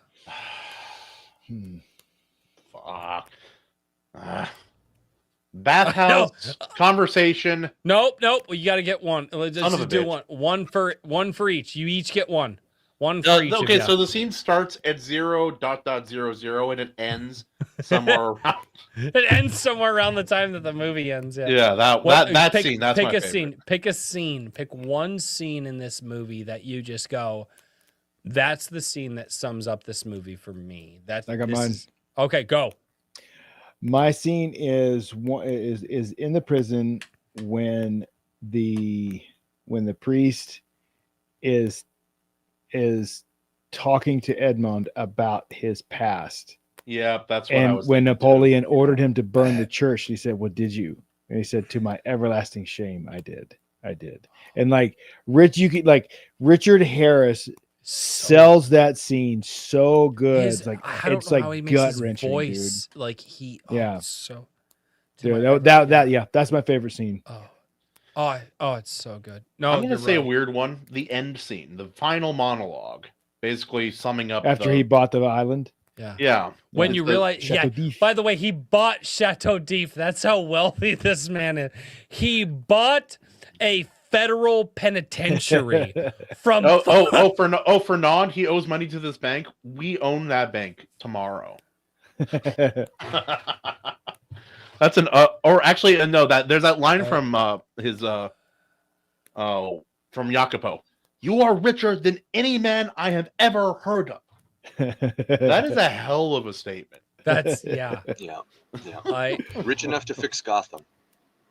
Oh, no one's that rich. You can't pay to fix AC, what's your favorite scene? I think I'm just gonna go off the cuff of a scene that we haven't talked about yet, but I've got my scene in my head. There are many prison scenes to choose from, Royce. Actually, there's not that many, but I'm gonna have to say I would be remiss if I didn't just re-highlight that scene that encapsulates the entire movie, which we don't need to keep. Who brought the dog? You're good. Go on. We don't need to bog you down anymore on all the specific details, but of how God reintroduces himself and keeps giving him an out to his vengeance, and so we can go over that later. But I'm just gonna say the scene that encapsulates the whole movie for me is gonna be when he says, "It doesn't matter because God believes in you." Yep. That's the line. It's like the scene, in my opinion, personally. Also, there is something I need to address before Royce leaves, and everyone's talking about how they need soft or hard beds. Guys, if you're fat, you have a bed wherever you go. No bullshit. It's something just real quick when it comes to beds. It is actually something that saved my back, and I mean this genuinely. And they are expensive, but if you can finance them or find good financing, the purple mattress. Yes. Are they we have been legit? sleeping on one for years. Nothing like it. I miss mine. Dude, I couldn't walk. Something is wrong in my lower back, and it's insane. Okay, so a scene, and we've not talked about this, but Wait, what's Kahuna's favorite? No, Royce is going last. I thought The Kahuna already. No, He said the ending monologue. I cheated. I mentioned several even after Royce scolded me. Go ahead, Royce. No, yeah, I thought Kahuna already went. Did Kahuna I did. not go? I did. Yeah, He did. okay. He cheated. And I was so confused. Dirty Hawaiian. So if I have, here's the problem is because I love the whole fucking movie. I like the original answer. I like when the movie starts at 0.00 and ends at whenever the fucking. Yeah. But if I'm going to pick a scene that always sticks out in my head, I can't name a favorite because I don't think I have one. You sack of shit! You made me pick one. But if No, I'm you're going not. to pick one, it is this scene where at Albert's birthday party, the speech, and he stands up and he goes, "Oh, such a good one." And he's like, he goes, I am so grateful that that his father let me do this, and I'm so humbled for this. And he speaks about the scene, and he makes Albert, which, and by the way, he didn't lie at all because Albert did say, "Do your work," but he was like, in the face of the storm, young man, stand up when that storm shows up and say, "Do your worst." And then he calls him the man. Oh, dude. It's so, it's I watched that scene, dude. It's the fucking best. good. And at the end of that scene, he sits down and he starts doing this with his hair, and that gives him away. Yeah. Because that right there, that's what Edmond used to do. I and that, was gonna, Royce, I don't know how you keep doing this, but this I was gonna give an honorable mention to the scene right after this freaking one, actually. So it's weird that this is the one you brought up. I was gonna say one scene that me and Katie really we laugh at it every time because it's so funny. Right after what you just said, when he goes out to his carriage, his Mercedes is in there, and he basically oh wait, no, that is right after. I'm thinking he of the scene. attacks his face and he doesn't respond. I'm thinking. Sorry, I got the wrong scene here. I'm thinking of the scene when he finally imprisons his enemy, the cop, and he leaves a gun inside the. Yeah. We talked about that earlier. Vielful. Yeah, well, he's Vielful. like, you didn't think I'd let it be that easy, right? Yeah, Me and Katie laugh at that every time because it's like he as soon as he stops looking, the Count of Monte Cristo has to just start running around the carriage to get to the other side in time and just peek his head in and be like, "Got you, bitch! Got you, bitch!" but you know, They only show the slow walk away afterwards, not the scramble. Yeah, I imagine that every time I watch it, and I'm like, that's so funny, just like a king scrambling around the.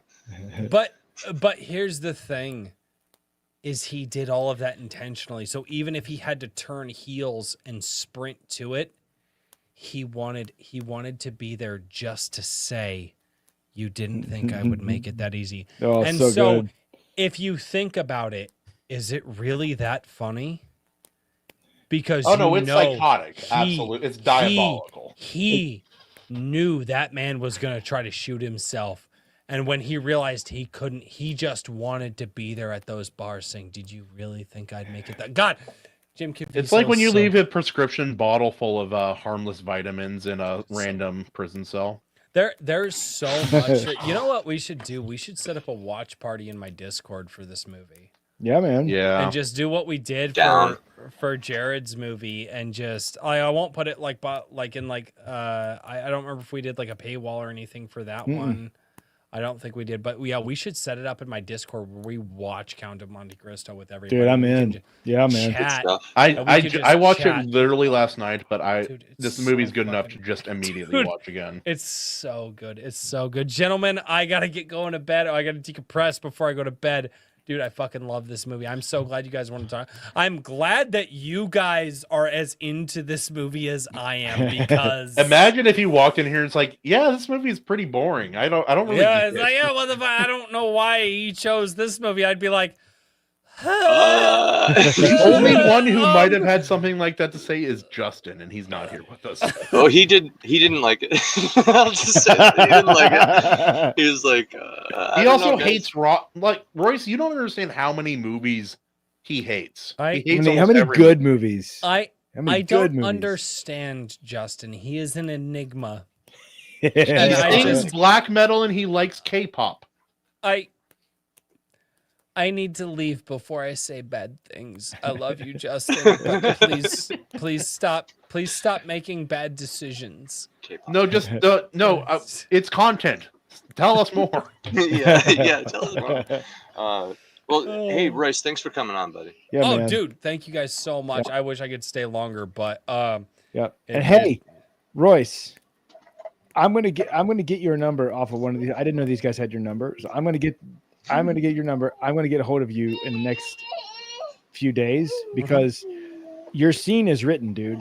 In the next movie, it's written and it's awesome. I have not been working out. I need to some sneak peeks. Problem is I don't actually know if I can legitimately to do what I want to do for the movie. I don't actually know if we have the money to buy the protein that I need to do to get where I need to be. Nah, dude, what you're wearing right there is all you need. So that is all you need. A flannel, a shirt, you're good to go, dude. So you can borrow some of my protein. You'll be behind the bar anyway.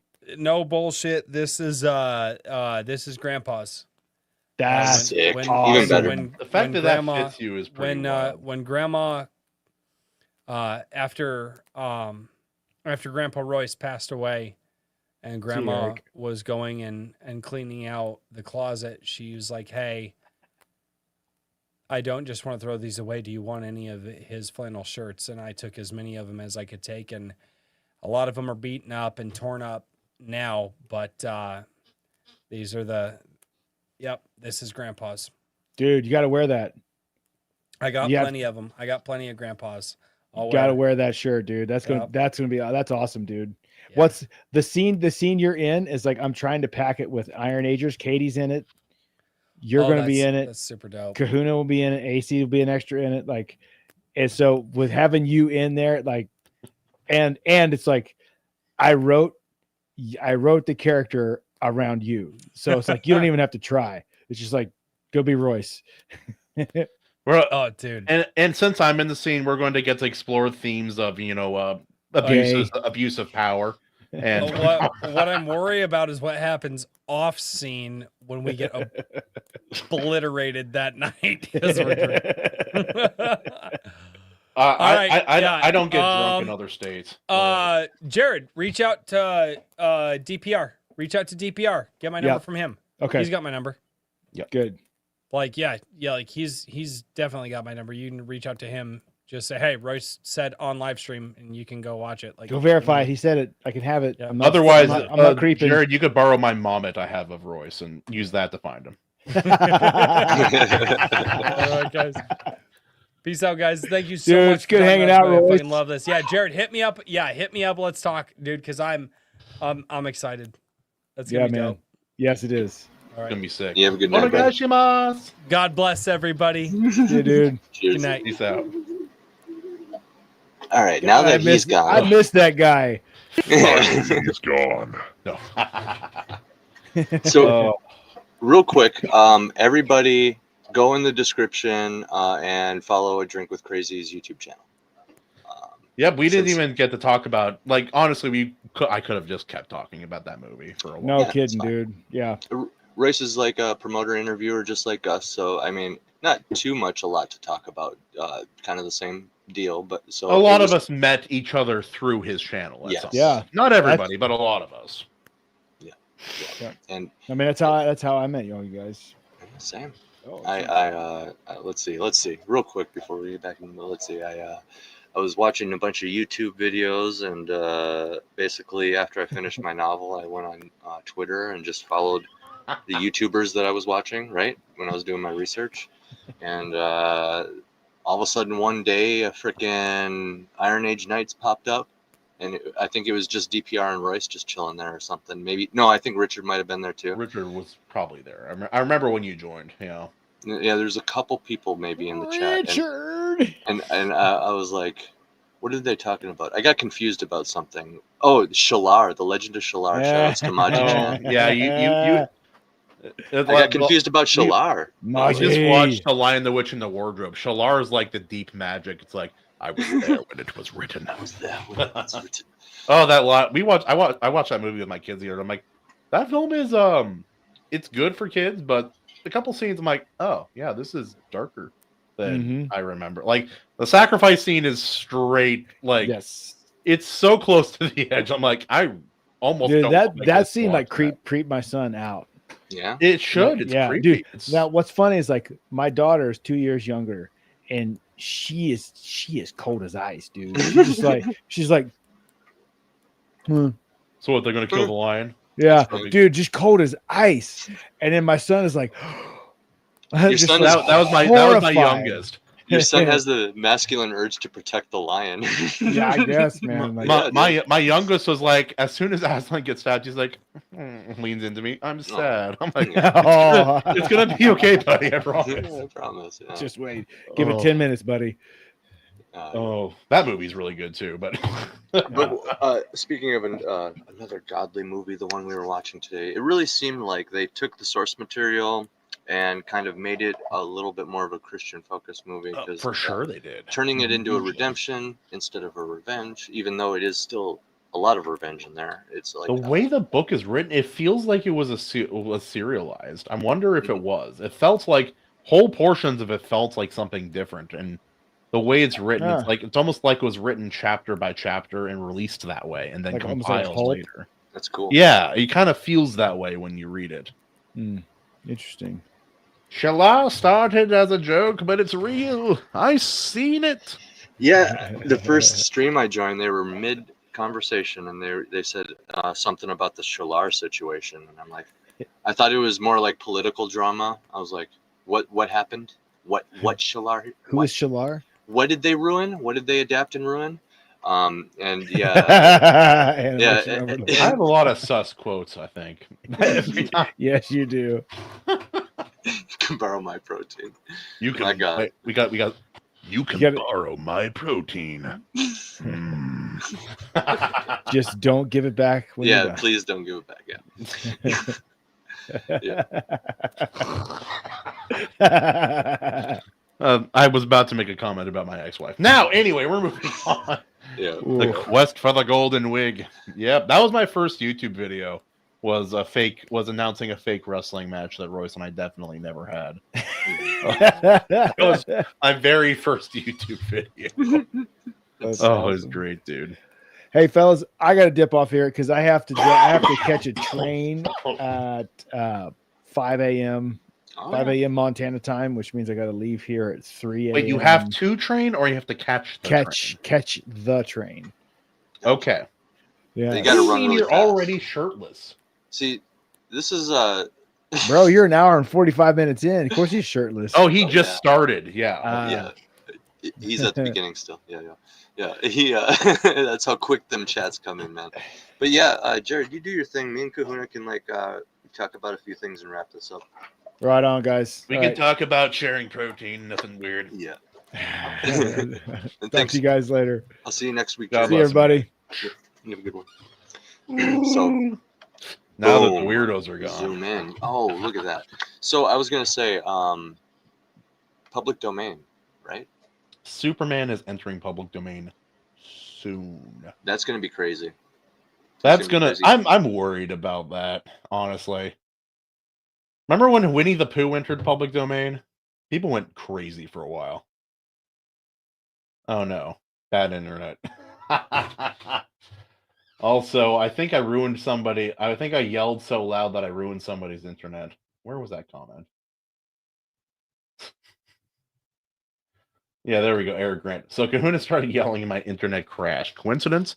No, that is the power I hold. Oh, is he coming back? Is Am he I coming back? Am I here? You're back. You're All right, black. I'm just gonna Wait. I'm gonna rock like this for a while, but I forgot what I was saying. Public domain. Winnie the Pooh. What were you saying? Winnie the Pooh? Remember when Winnie the Pooh hit public domain? People went nutty for a while, dude. It was Yeah. bad. Yeah. And with what we're kind of seeing with Batman right now, you can only imagine, kind of both sides taking a firm grasp of Superman and kind of just writing all kinds of stories like that too. Like both sides. When I first got into reading fan fiction as a teenager, the first thing that got me into reading fan fiction was a Superman script, basically, for a potential set of movies. And it did change things a little bit, but it was an interesting way. They kept Superman, even though it was quite different the way that it worked. And entering the public domain does not mean it's all going to suck, but it means a lot of it is going to suck. Well, we can look at other and also Treasure. the Lord. There you go. The Lord Otter also has I'll defy the grid. Wait, I have to do his voice. I'll defy the grid by asking a simple question. What if Superman was good, but unironically? Ooh, I'm the Lord Otter. So edgy.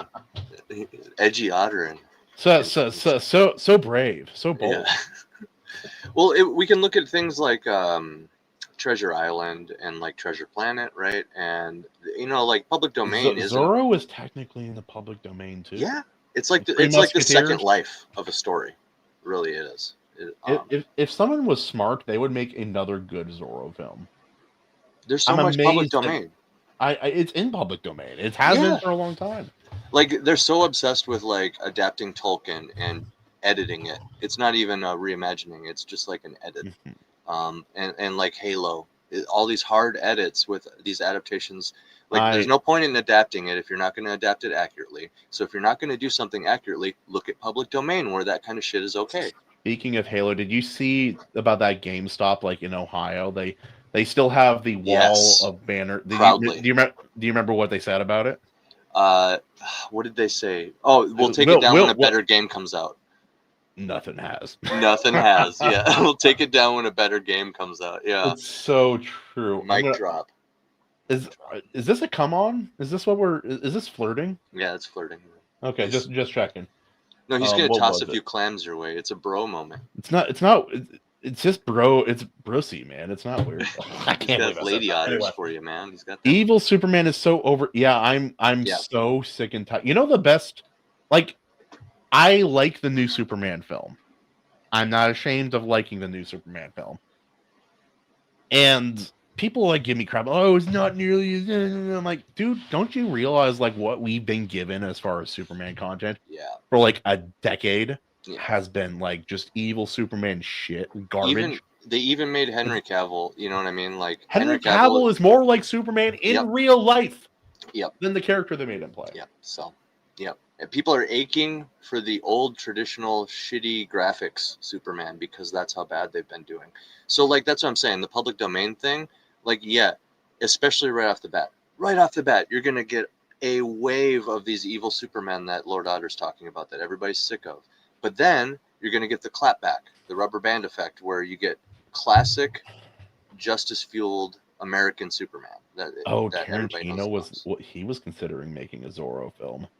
That would be Could be dope, dude. He's on his last movie. He's got to pick a good one. He was kind of thinking about R-rated Star Trek for a while, which I could get behind.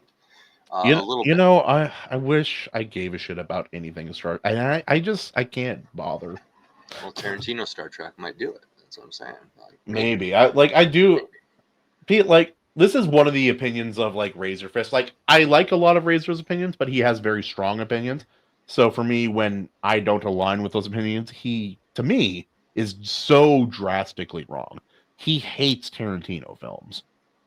And I'm like, yeah, he's not doing the old films that you like, Razor, but he is doing his own, like, he's honoring those films by referencing them constantly with his films.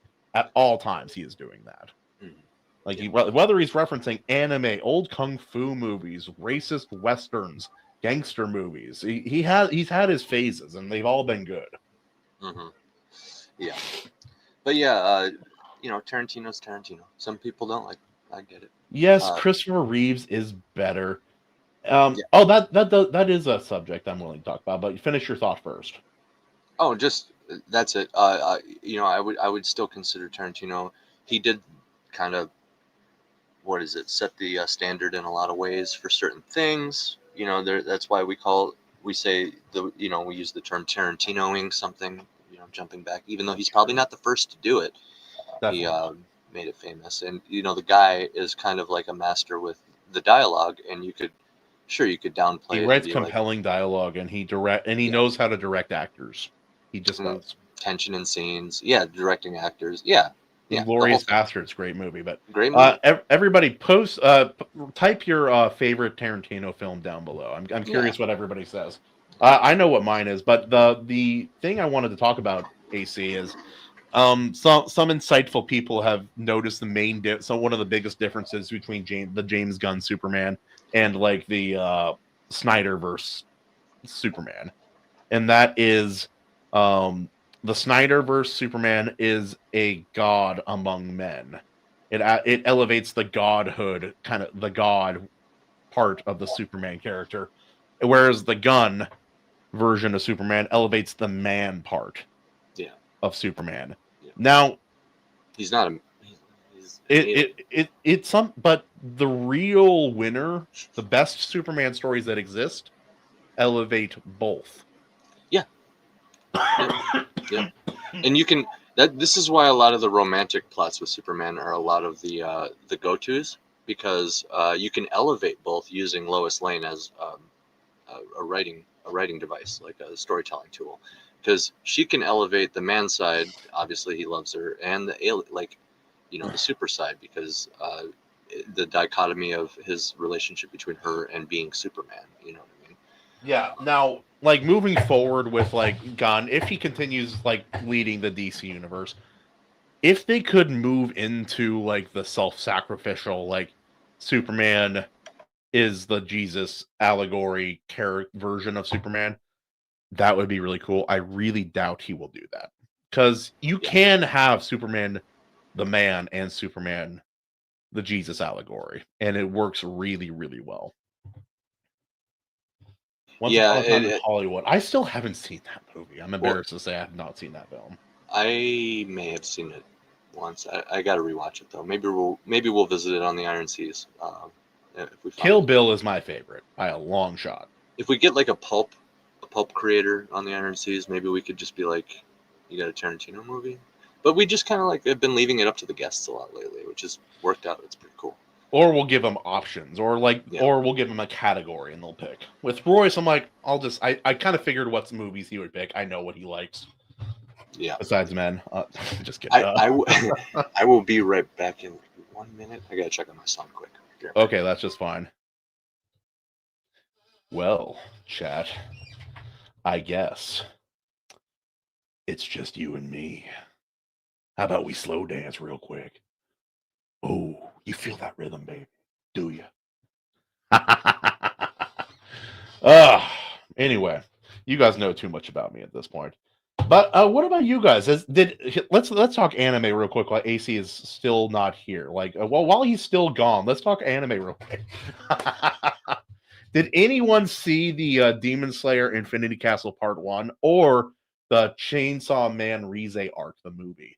I've seen both. I saw both in theaters. My only regret is that I did not see the dub of the Demon Slayer in theaters, because like I do prefer the sub, I prefer the voices, but while watching a movie that has that much visual spectacle and visual excellence, I want to focus on the art and not on reading the words. So that is not a problem I normally have, but in the case of this movie in theaters specifically, I do wish I had seen the dub one of the 2 times I saw it.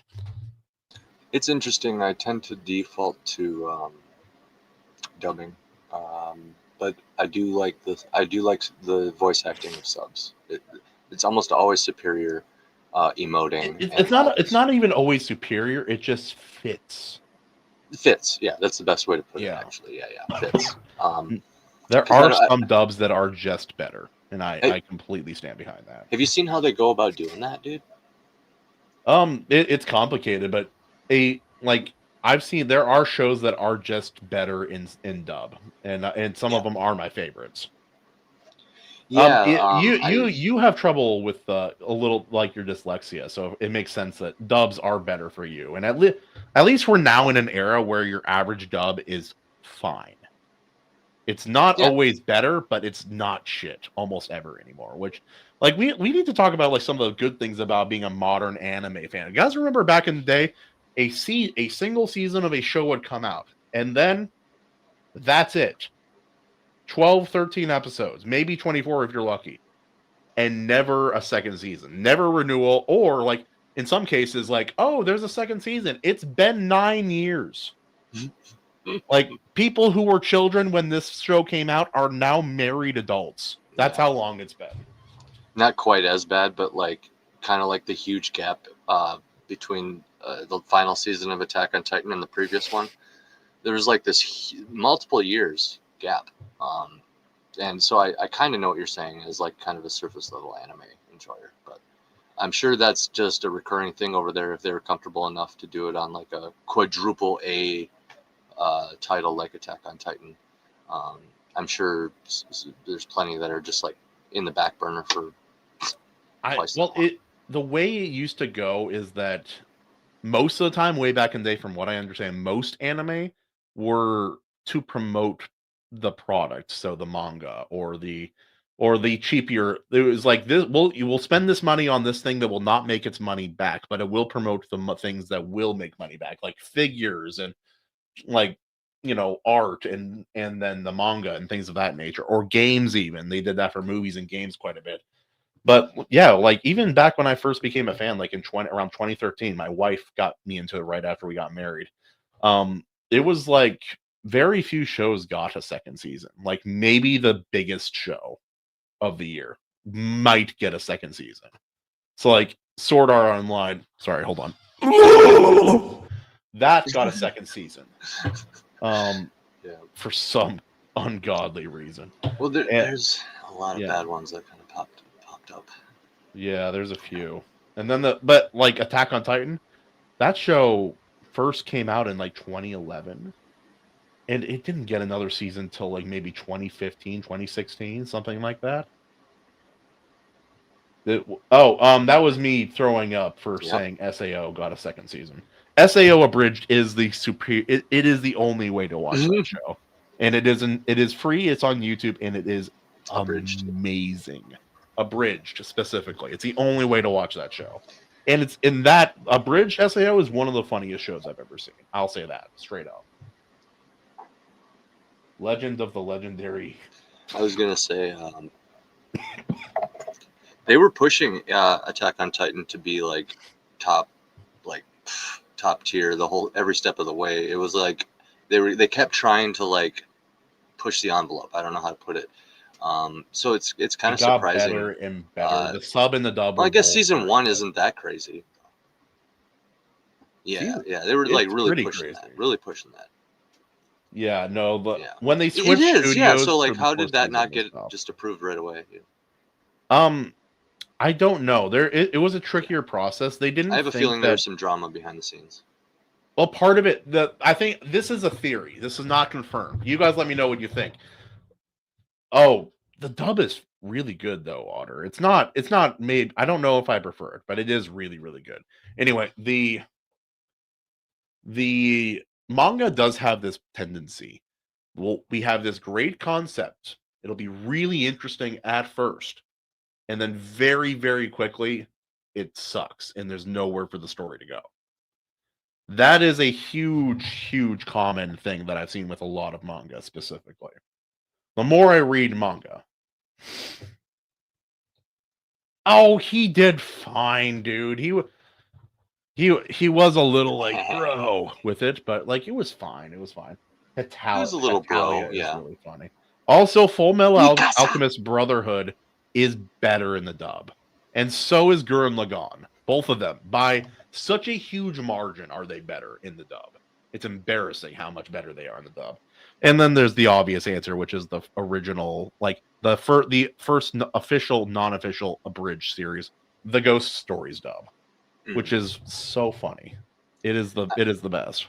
I don't know if you're familiar with how they dub these, but it's fascinating. I watched just a little, very quick like documentary style special on like how they made an episode of Pokemon, and dude, it's fascinating. These companies, they'll send them like the cliff notes, right? Like, here's what we for sure need. This creature just says its name, which is Pikachu. There you go. You know what I mean? That's what we for sure need is this. And then a lot of it is actually the voice actor. This is why you hear so many of the same voice actors in so many different animes, because they are killing it, quite literally knocking it out of the park so much that they're demanded because they become these characters. The voiceover dub scheme of things is a little bit like method acting. You literally have to like become Pikachu and like try to like figure out. And then the dub people have this decision: do I try to sound like the Japanese voice actor, or do I make it different? Mm-hmm. And like for me, like MHA, My Hero Academia, very good anime, but it's like I had to pick between sub and dub, and it was hard because some of the dub voices are just better. Some of them are just better. Mm-hmm. And then in Japan, like some of the side characters in the Japanese are so much better that's embarrassing. But the main problem, I did not like English voice actor Deku. And Deku is the main character. I'm like, all right, sub. I'm a sub. Wait. Mm-hmm. Don't click that. Subbing. Just a subby wubby. Anyway. Liked and subbed. Anybody want to see subs to the sub Kahuna? I can't. I say so much stupid shit on this show. Anyway, we're gonna. For anyone who has not seen the Ghost Stories dub, this is just a small portion.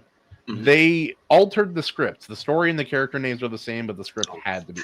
Yeah, Vic Minoy. Yeah, Vic. He was the voice of Edward Elric, and the Prince in Urin High School Host Club, and a whole bunch of other stuff. He got boned Yeah, he was a Christian, and he got absolutely hammered by me too. It was shit. That's But anyway, this is a small snippet of the Ghost Stories dub, and this is all original from the voice actors. So I know that you're gay. Oh, great. You'll like this. Someone's on my ass.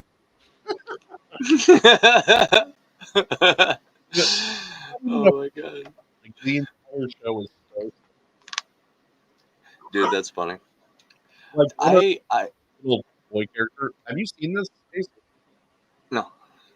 Dude, one of there's like the little brother character, the voice actor went in and just made him make retard sounds. There was like he's like, The cat's like, you're right. Your sister's right. You are retarded. What did he say? Oh my god. Dude, I need to have you react. It is one of the funniest shit. One of the funniest shit. I always wanted to get into voice acting and doing this kind of stuff after my music career. You have a voice, dude. You could do it. Well, I'm gonna use it for for audiobooks first. But yeah, dude, maybe hopefully like if we can, my next project after my comic book campaign is gonna be for some animation of some kind. So I mean, maybe the future holds it, because I'm willing to do all my own voice acting for certain male characters. That obviously recruit people like you, and for other males, maybe I just do like the narration voices. But I figure I could cut my teeth in audiobooks, really figure that out, and then be ready basically when the animation comes kind of around the corner. But yeah, also, maybe, man. Like, it's not something I prefer, but like with Grok Imagine, it's like motion comics is not unreasonable now. It's not that far away. It's like it's very like it does like with comics, like especially with very well defined lines, it does a really good job. I'm like, wow, that is something. Male on male voices. Yeah, there's some people that are like, it's not 100% there, and it's like, yeah, it's not from a surface level, but it actually is if you took it very carefully, invested a little bit of time into it, understood what the what the AI is like analyzing and stuff like that, and using strategic things, you can kind of just game it. You can game it into animating it, and just what you get, like however many generations per day, you just do a little bit more every day or whatever, or pay for it, whatever you got to do. Paying for it honestly would probably give you better results. Let's be real. But yeah, dude, it's you can. One of the craziest parts was like animating a comic book panel, but then like pausing it and then sliding over very slowly, like frame by frame, and finding new frames. Yeah. So it takes your art and then repositions your character, and it's like very interesting. And if you're clever, you can just take the last frame or the last desired frame of an animation by Grok Imagine, and then use that as a starting frame of the next. And so you can just have it doesn't, like, the sound is the main problem, because the sound doesn't transfer. It doesn't. We're not there yet.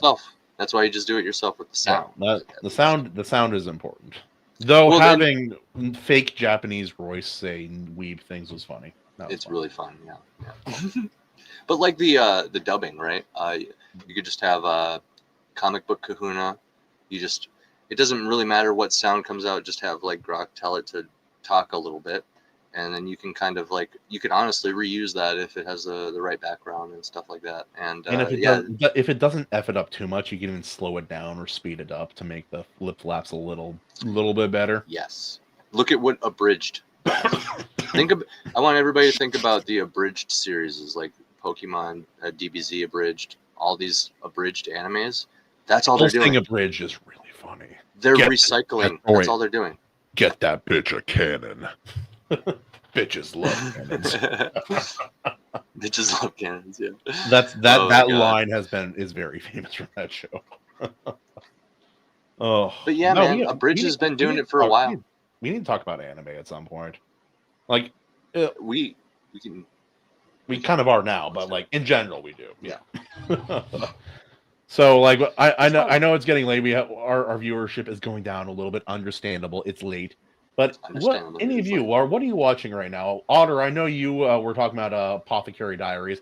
I watched all of it. That's out recently. I heard nothing about it, but that show.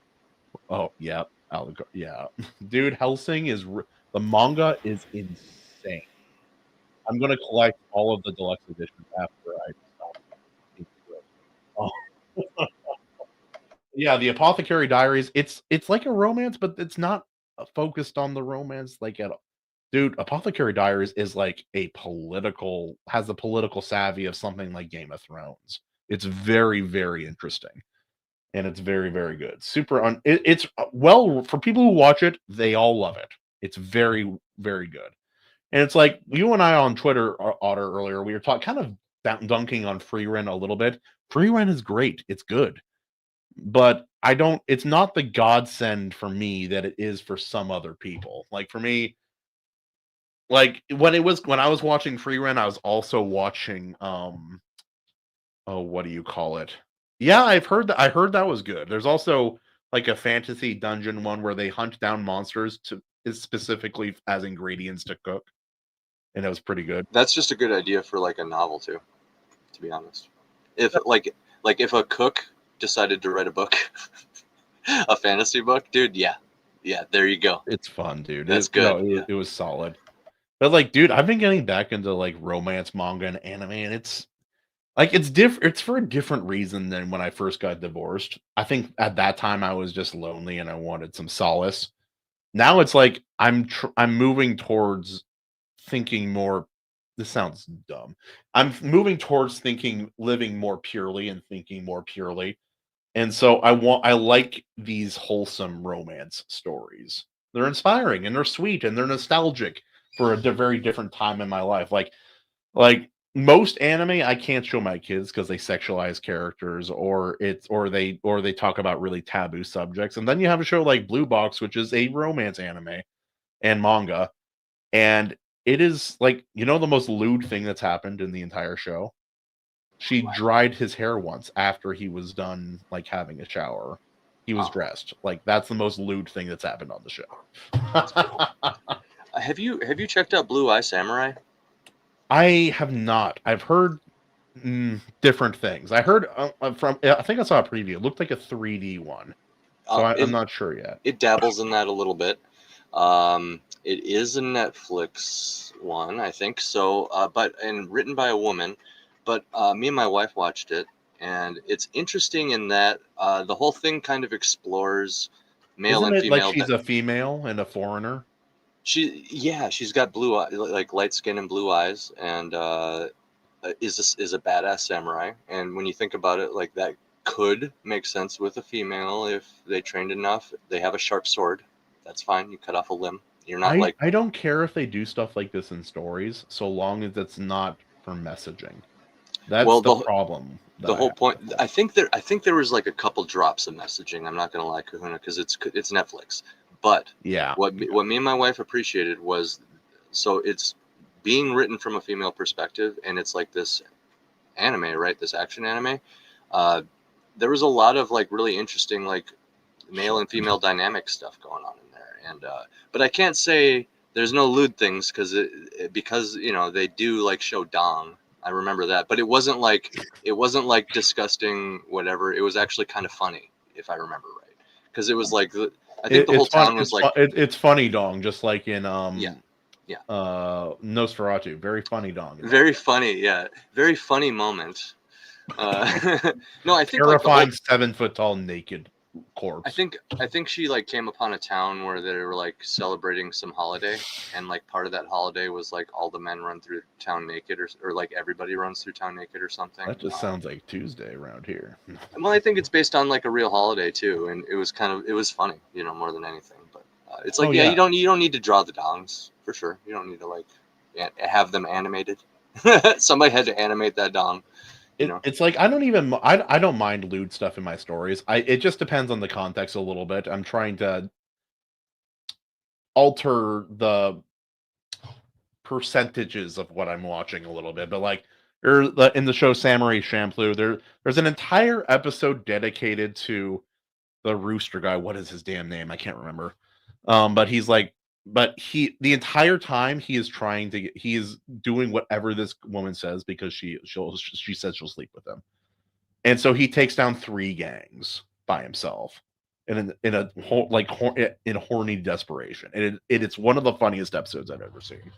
3, not just one. They're like, we're gonna take down 3 fucking gangs because that's yeah, like at one point she hit him on the back of the head with an object to try to kill him, and he just woke up a few minutes later like, oh, that was weird. Anyway. So yeah, that kind of humor and stuff. Man, anime really knocks it out of the park. I want everybody in the West to become like the creators in the East, where they're one-man armies. Mugen, thank you. Why couldn't I remember? It's to be fair, that's an old show. It's been around. I've never heard of it. Samurai Champloo. I've heard of that. Yeah. That's what I was. Yeah. No. Why are there so many good samurai like Japanese stories about non-Japanese people just being in Japan, like Shogun? But dude, have you seen Sword of the Stranger? No. You and your wife should watch it. It's a movie. Sword of the Strange one. Sword of the Stranger. Stranger. Without spoiler, like, people have a sword fight. That's not a spoiler. So, end of the film, there are 2 non-Japanese guys having a samurai fight in Japan over a Chinese boy. I'm not going to give you more context because of spoilers, but that is how the story. It's maybe the best sword fight ever animated. Ever. You had me at sword fight. For me, anime, manga, and Bon Disney's, they feel so, like, even the ones that aren't great feel fresh. Yeah, that's the thing. Honestly, like they're true creative works, and because it's like specific with mangaka, it's one creative person, maybe with an assistant or 2. Kahuna and Otter and everybody else. This is actually the same thing with music. Guys, I can't tell you how much crap I'm realizing overlaps with like books and all this stuff with music, and it just makes me realize that this entire industrial complex as a whole of movies, music, and books, this trinity in our country, has just been completely controlled and centralized, overly centralized. The rise of indie has helped. Like with books, you can find what you want. I'll say that. In comics, it's harder. In animation, it's harder. Well, because think about this. And I can vouch for this. The better bands the better local bands you see, it is actually very difficult for like 6 guys to get together and like you can form a cohesive idea, right? But if you compare that to taking the best 2 members of those 6 guys, you take the best 2 and you lock them in a room and you have them write, like, we'll say one song, but like I would say an album, but you have them write like one song together. That one song is going to be better than the one that the six guys, unless there's a specific process that those 6 guys and everybody kind of understands. Too many fingers in the pie. Exactly, because like if you just take the guy that's like the best at playing and combo him with the guy that like knows how to record, and those 2 sit down and just come up with something, even if it's not exactly like what the other 4 guys want to play, at least you guys have like a strong idea that you're working with. And that's what I'm talking about with the East. I want the West to be more like the East in that regard, where their high school kids are graduating at least with the knowledge of making their own book. But a lot of them, I know for a fact, graduate with their own graphic novel under their arm that they hand drew. They have manga school and animation. They do. I didn't know that. They do. Yeah. Very useful. And voice acting. I assumed. Oh, that's cool. It's cool. And I bet they have that class in high school. I'm sure they do. Like we have some places over here have shop and like automotive and things like that. I'm sure somewhere over there there's something like that. It's a beautiful thing though, man, because it's like graduating high school and your kid is just set forever as long as they just kind of keep stubbornly pursuing this art thing, because they are a one-man army. They write it. They don't even need to adapt a script because they wrote it. So they just start drawing pictures and like just maybe absolutely roughly outline it. It's the same with music, man. And I think Music's the same way. Yeah. If we decentralized in this way, where the individual is empowered like that from a young age too, like teaching your kids, like my son just walks around and sings and stuff. I would really love for him to just like get into music and then like drawing. You were doodling instead of doing your homework animation. I know it. Exactly. Yeah. Like honing that. Like when I got into music, like when I got into a band, I was 18, 19, fresh out of high school. Imagine graduating. I thought you started in high school. Okay. Well, I kind of did. But not anything like serious. It's like everybody starts a band in high school, right? Yeah. And I learned how to play like saxophone and trumpet and stuff like that. You learn the basics of like music. Don't we use those instruments in rock and roll anymore? We used to, and they're all gone. It's sad. Yeah, it very much is kind of the same band being recycled and repeated with different vocalists. Is very much kind of like what modern music is, and this is why you get like some like old farts that are like really into jazz or classical music or something. This is why they don't like modern music. But that's an amazing that's amazing animation. That's amazing spelling for illustration also, but I love you, man. It's I can tell you were doodling in school. It's great. Yeah, it's freaking great. But I don't know if anybody here has seen animation stuff like his the walking cat the other day in the Discord. That was amazing. He just comes up with these doodles right on the spot. It's great. Also, having someone like animation around is like, it's a godsend, because I have so many off-the-wall stupid things. Speaking of which, animation, I have a project I want to talk to you about later. Specifically for me, it involves... I'm not going to give it away, because I want it to be really good. But anyway, like, I'll just say something really bad or dumb or funny, and then animation's like, doodle, picture. It's like, I'm literally black, and then he drew black. Good stuff. But yeah, man, this army of one mentality, because like I learned all that stuff I explained about music. Like, oh wow, bands really work better when they start off as like one guy, and it's the guy that can record or the guy that can play the best, one of those two. Well, it's like even in big bands, like think about like Queen. Most of the songs are written by one or two people, or like a better example, Black Sabbath. Pretty much every song for like 5 or 6 albums are all written by the guitarist, whatever his name was. I can't remember. But like, he wrote all of it. It was insane. Yeah, bro. And that's why it's so good. And on top of that, they have their team of guys weighing in on it too. Like, so you can have, what I'm saying is like, you can have like 1 or 2 people write the initial concepts, and it doesn't mean it has to stay that way. It just means that you have a complete song now, and you guys can do the editing process after the fact. I've met people in bands where, like, this is how one group of friends of mine worked. It's like, I wrote all the music and I wrote the lyrics. The drummer can do whatever the fuck he wants.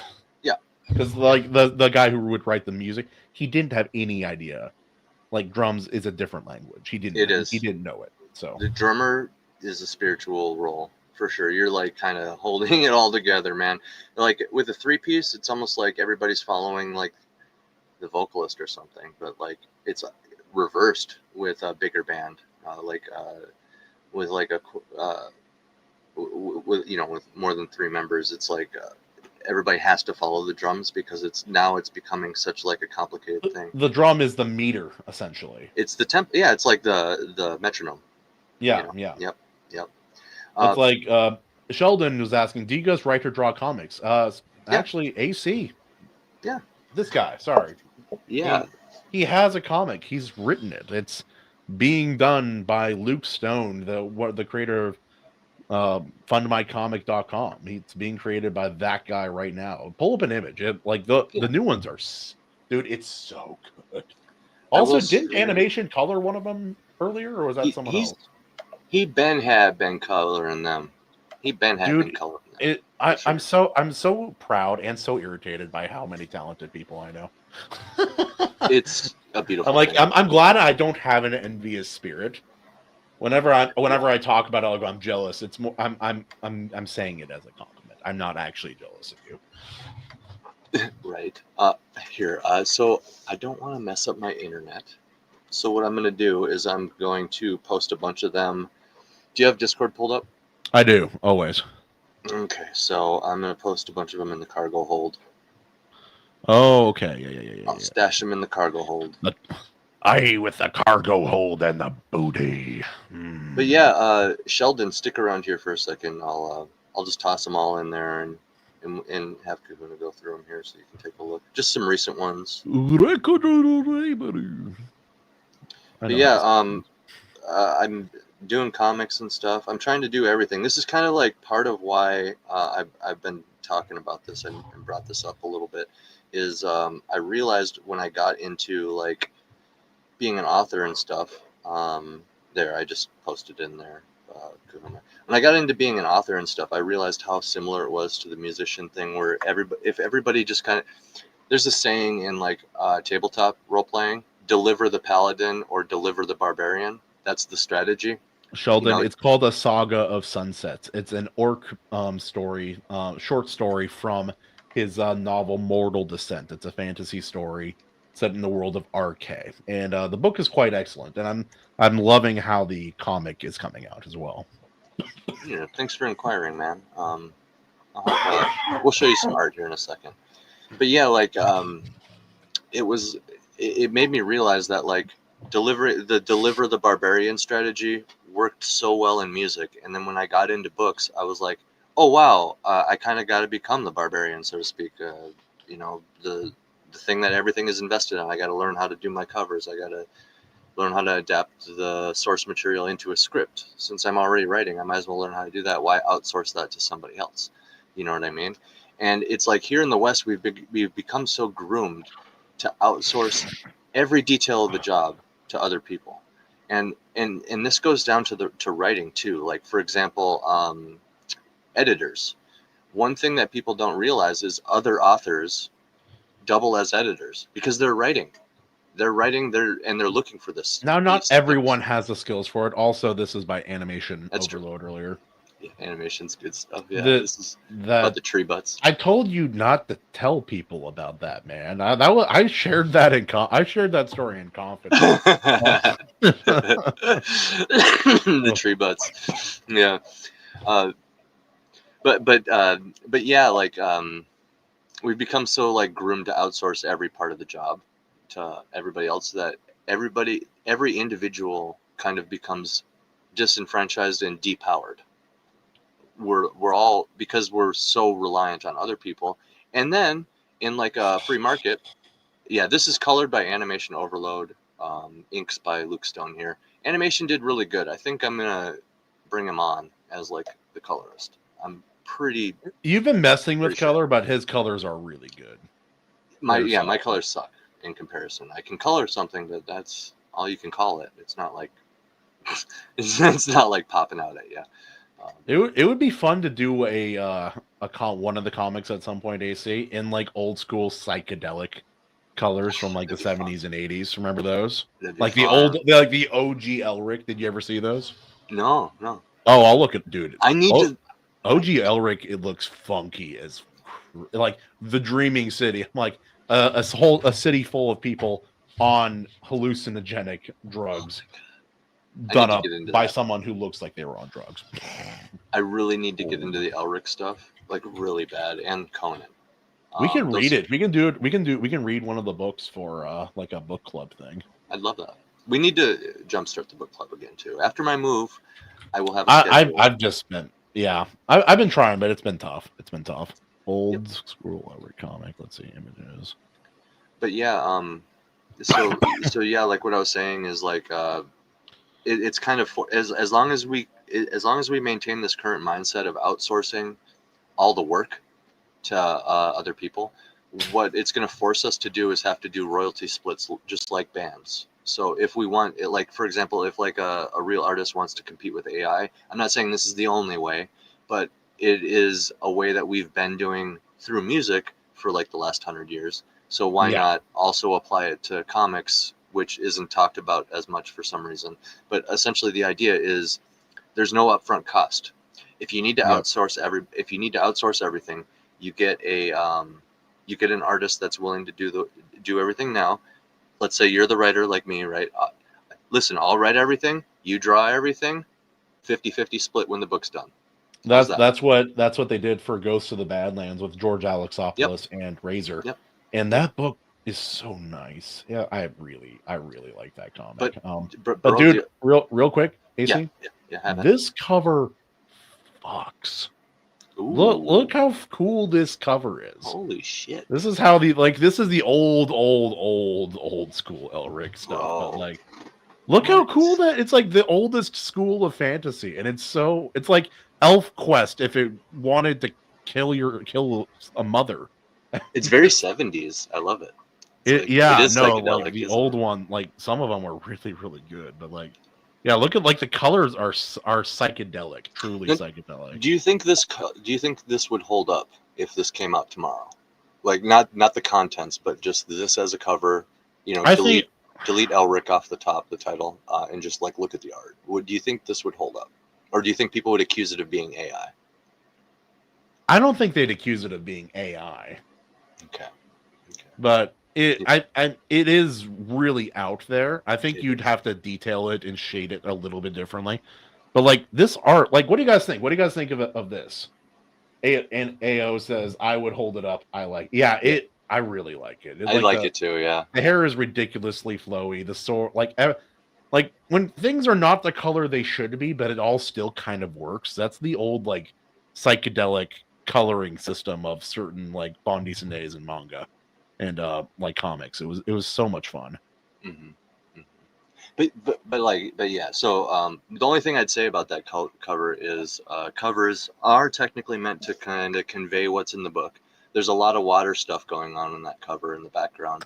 It makes me wonder, oh, there's this like elf-looking guy with a cool sword, and he's a sailor. That's kind of what it looks like.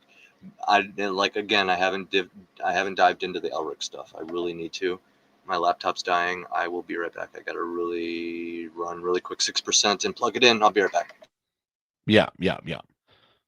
But yeah, does anyone miss the old school like psychedelic kind of covers? Like, here we go. Well, here's another. Elric is a really good one because there were a lot of really interesting comic kind of looks for it back in the day. Let's see.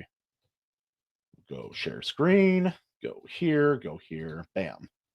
Bam. Yeah. But yeah, like this one's a little simple, but it does convey Elric, the swordsman, in a way. But like it's not all bad either. It's just like let's go back here. Let's go back. Let's see if we can find one of the modern covers. Like not here. Let's go. What did I miss? New. I showed another old Elric cover. I'm going to show one of the new ones because they do have the new Elric book, comic, bande dessinée comics coming out. Oh my god! The French win with art. The French win. It's not fair. It's not fair. Good. Like I don't even own this one yet. Let me pull this. I have a suspicion this is why like George Alexopoulos is very good because I think he really studies the French art strongly. Yeah, he does. This is one of the new ones. New of the new run, dude. Look how hard this image goes. Like, you know so much about Elric just looking at this. See, this is what I'm talking about. Okay, so they're on a ship, but it doesn't necessarily imply, like, you know what I mean? Like, there's less water going on, so, like, this could just be part of the story kind of thing, you know what I mean? It's called The Necromancer. So I feel like this is actually conveying a little bit more about the story. You can see that he still has a cool sword. It's floating, so you know it's magical. There's some cool stuff going on here. Oh yeah, so old school fantasy sword. This is the origin of the sentient weapon in fantasy. Are the Elric novels? Any guess what the sword is called? I can't remember. I used to know the name because I actually like studied a little bit of the lore, surface level. Not too much. It was like just like surface level. So I used to know the name, but I do not know the name of the sword. there is nudity in the bande dessinée. But does he hang down? Yeah. Yeah, no, it's not a kid story. It's the like Elric is basically like it is the jumping off point from which all modern dark fantasy resides and is created. This is where it comes from. And like this came from other things, but this is the main, like when you're looking for inspiration for modern day dark fantasy, this is it. Literally Elric. And like not every book is a winner, but there are a lot of them are really interesting. And it's gonna feel really fresh.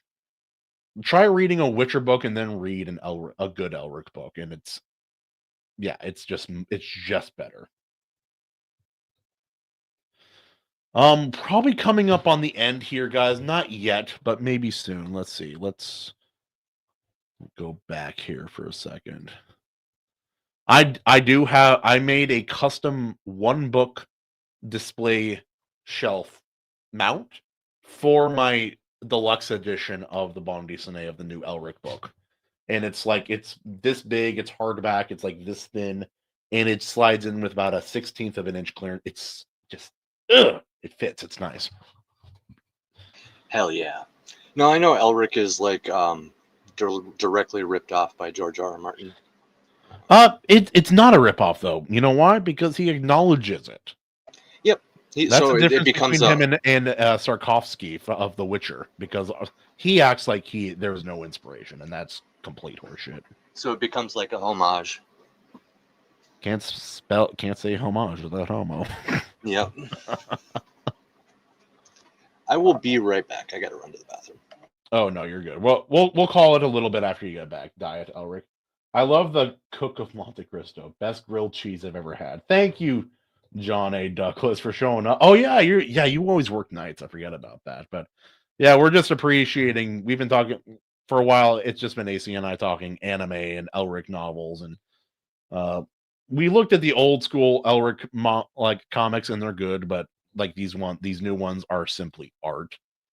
Like, oh, it's so good, dude.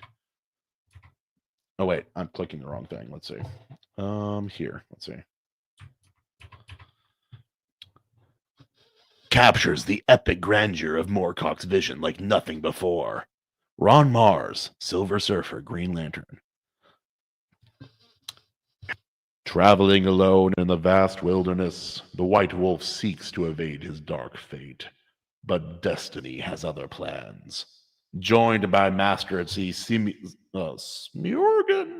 Elric of Melniboné sets out to find the lost love of Vasslis. I can read.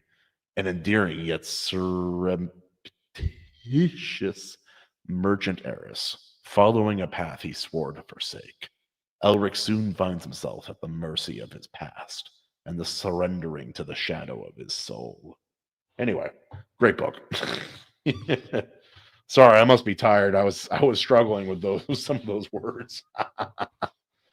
But man, this is not sword like swashbuckling Elric image. This is Emperor Elric of the kingdom of Melniboné, the dreaming city, the Dragon Isle, on his ruby throne with the sword Stormbringer. Which I don't know if he ever actually had that sword while he sat atop the ruby throne, but the art always looks great. So, yeah, the ruby throne, the iron throne, Stormbringer. I think there's a Stormbringer in Game of Thrones too. But like, yeah, you said no, there isn't a Stormbringer. But when people like Joffrey asked the crowd to yell out name, like, what should I name this sword when they melted down ice from Ned Stark? Oh, that's. And Stormbringer is one of the suggestions, and that was a reference. Very, very purposeful. Yes. So yeah, and Lovecraft would be you take Tolkien, you take Elric, and you take like Lovecraft, and you basically get maybe more Howard than Lovecraft. Lovecraft is impactful, but Howard is more impactful for fantasy specifically. Well, I will point out. So a lot of the Lovecraft stuff is in the in between world building. So like for example, there's oily black stone making up a lot of these ancient thrones that are carved in a lot of these rocks, like the sea. What is it? The sea stone, the salt throne, or whatever is this oily black stone. There's this is all over the planet. There's all these. It's always described as oily. These obsidian colored kind of deals. Yeah. Yes, and that's very Lovecraft, because what that is it's the color out of space reference, because where a lot of this oily black stone references is referenced to originate from is going to be like that. There's this magical city, I forget what it's called. What is it? The magical city on the other side of the world that we never in see. Game of Thrones. Yeah. Oh yeah, the kingdom of the dragon of the Valerians. Well, no. Valeria. No, not Valeria. It's like the poison. Black City. The Black City. Yes. Yeah, that's where. city. Yeah. Yep, that's like where like the oily black stone like comes from. It's very color out of space. Very Lovecraft color out of space. He's got the deep ones. Those are canon, I'm pretty sure, in Game of Thrones or the Song of Ice and Fire universe, because everything else that he describes alongside of that turns out to be canon and like real. Mm-hmm. So we're 1 + 1 = 2. So like, I am actually rooting for Jon Snow staying dead, and basically deep ones just rising up, and that's the plot twist. Is like the next like long night comes and all the deep ones rise out of the water or something. But it could be neat. Yeah. This is maybe the most famous or well-known picture of Elric. Either this or the one where he's even more draped around his sword. I do like this because most of the time they just make him look like a pale elven goat or elven like white person. His face here does not look human, and because the Melnibonéans are not human. That's the thing, yeah. And I do appreciate that in this particular illustration he does not really look human. You gotta make your non-humans look non-human if you can help it. Like my elves, I really want them to have large eyes, like really long pointed ears. Like I'm talking like, the style I'm talking about, like almost World of Warcraft, where it's just really long pointed ears. It's stuff like this. They need to not look human though, for sure. Absolutely. All right, ladies and gentlemen, I think we're getting towards the end of the night. I do probably have to get home because I'm not feeling the best, and it's late enough. I don't want to stay up too late tonight, AC. But thank you for talking for so long, man. It was a blast. It's my pleasure. When I checked on my son earlier, he was asleep. Oh, finally. He's watching us right now, actually. He just curled up and was like watching us on the TV over there. Oh, that's cute. Yeah, it is. But yeah, thank you, chat, for staying and listening. Thanks for hanging out, guys. This is a really fun stream. We had Royce for the first portion. Jarrod hung out for a while, and then AC and I got to shoot the shit for a while, which we always appreciate. We got to talk about public domain, so we didn't forget about it. Winnie the Pooh Vampire Hunter, anime. Winnie the Pooh Demon Slayer, Winnie the Pooh becomes president, Winnie the Pooh Hitman, Death Note, Winnie the Pooh. Yeah, it just keeps going, and we're gonna see that for Superman. But yeah, thanks again, guys. All right, 1 second. Ladies and gentlemen, thank you for joining us here on board the Iron Seas. We will see you next Tuesday at 6:30 PST. Who is our guest? God only knows. We'll figure it out. But we look forward to seeing you then.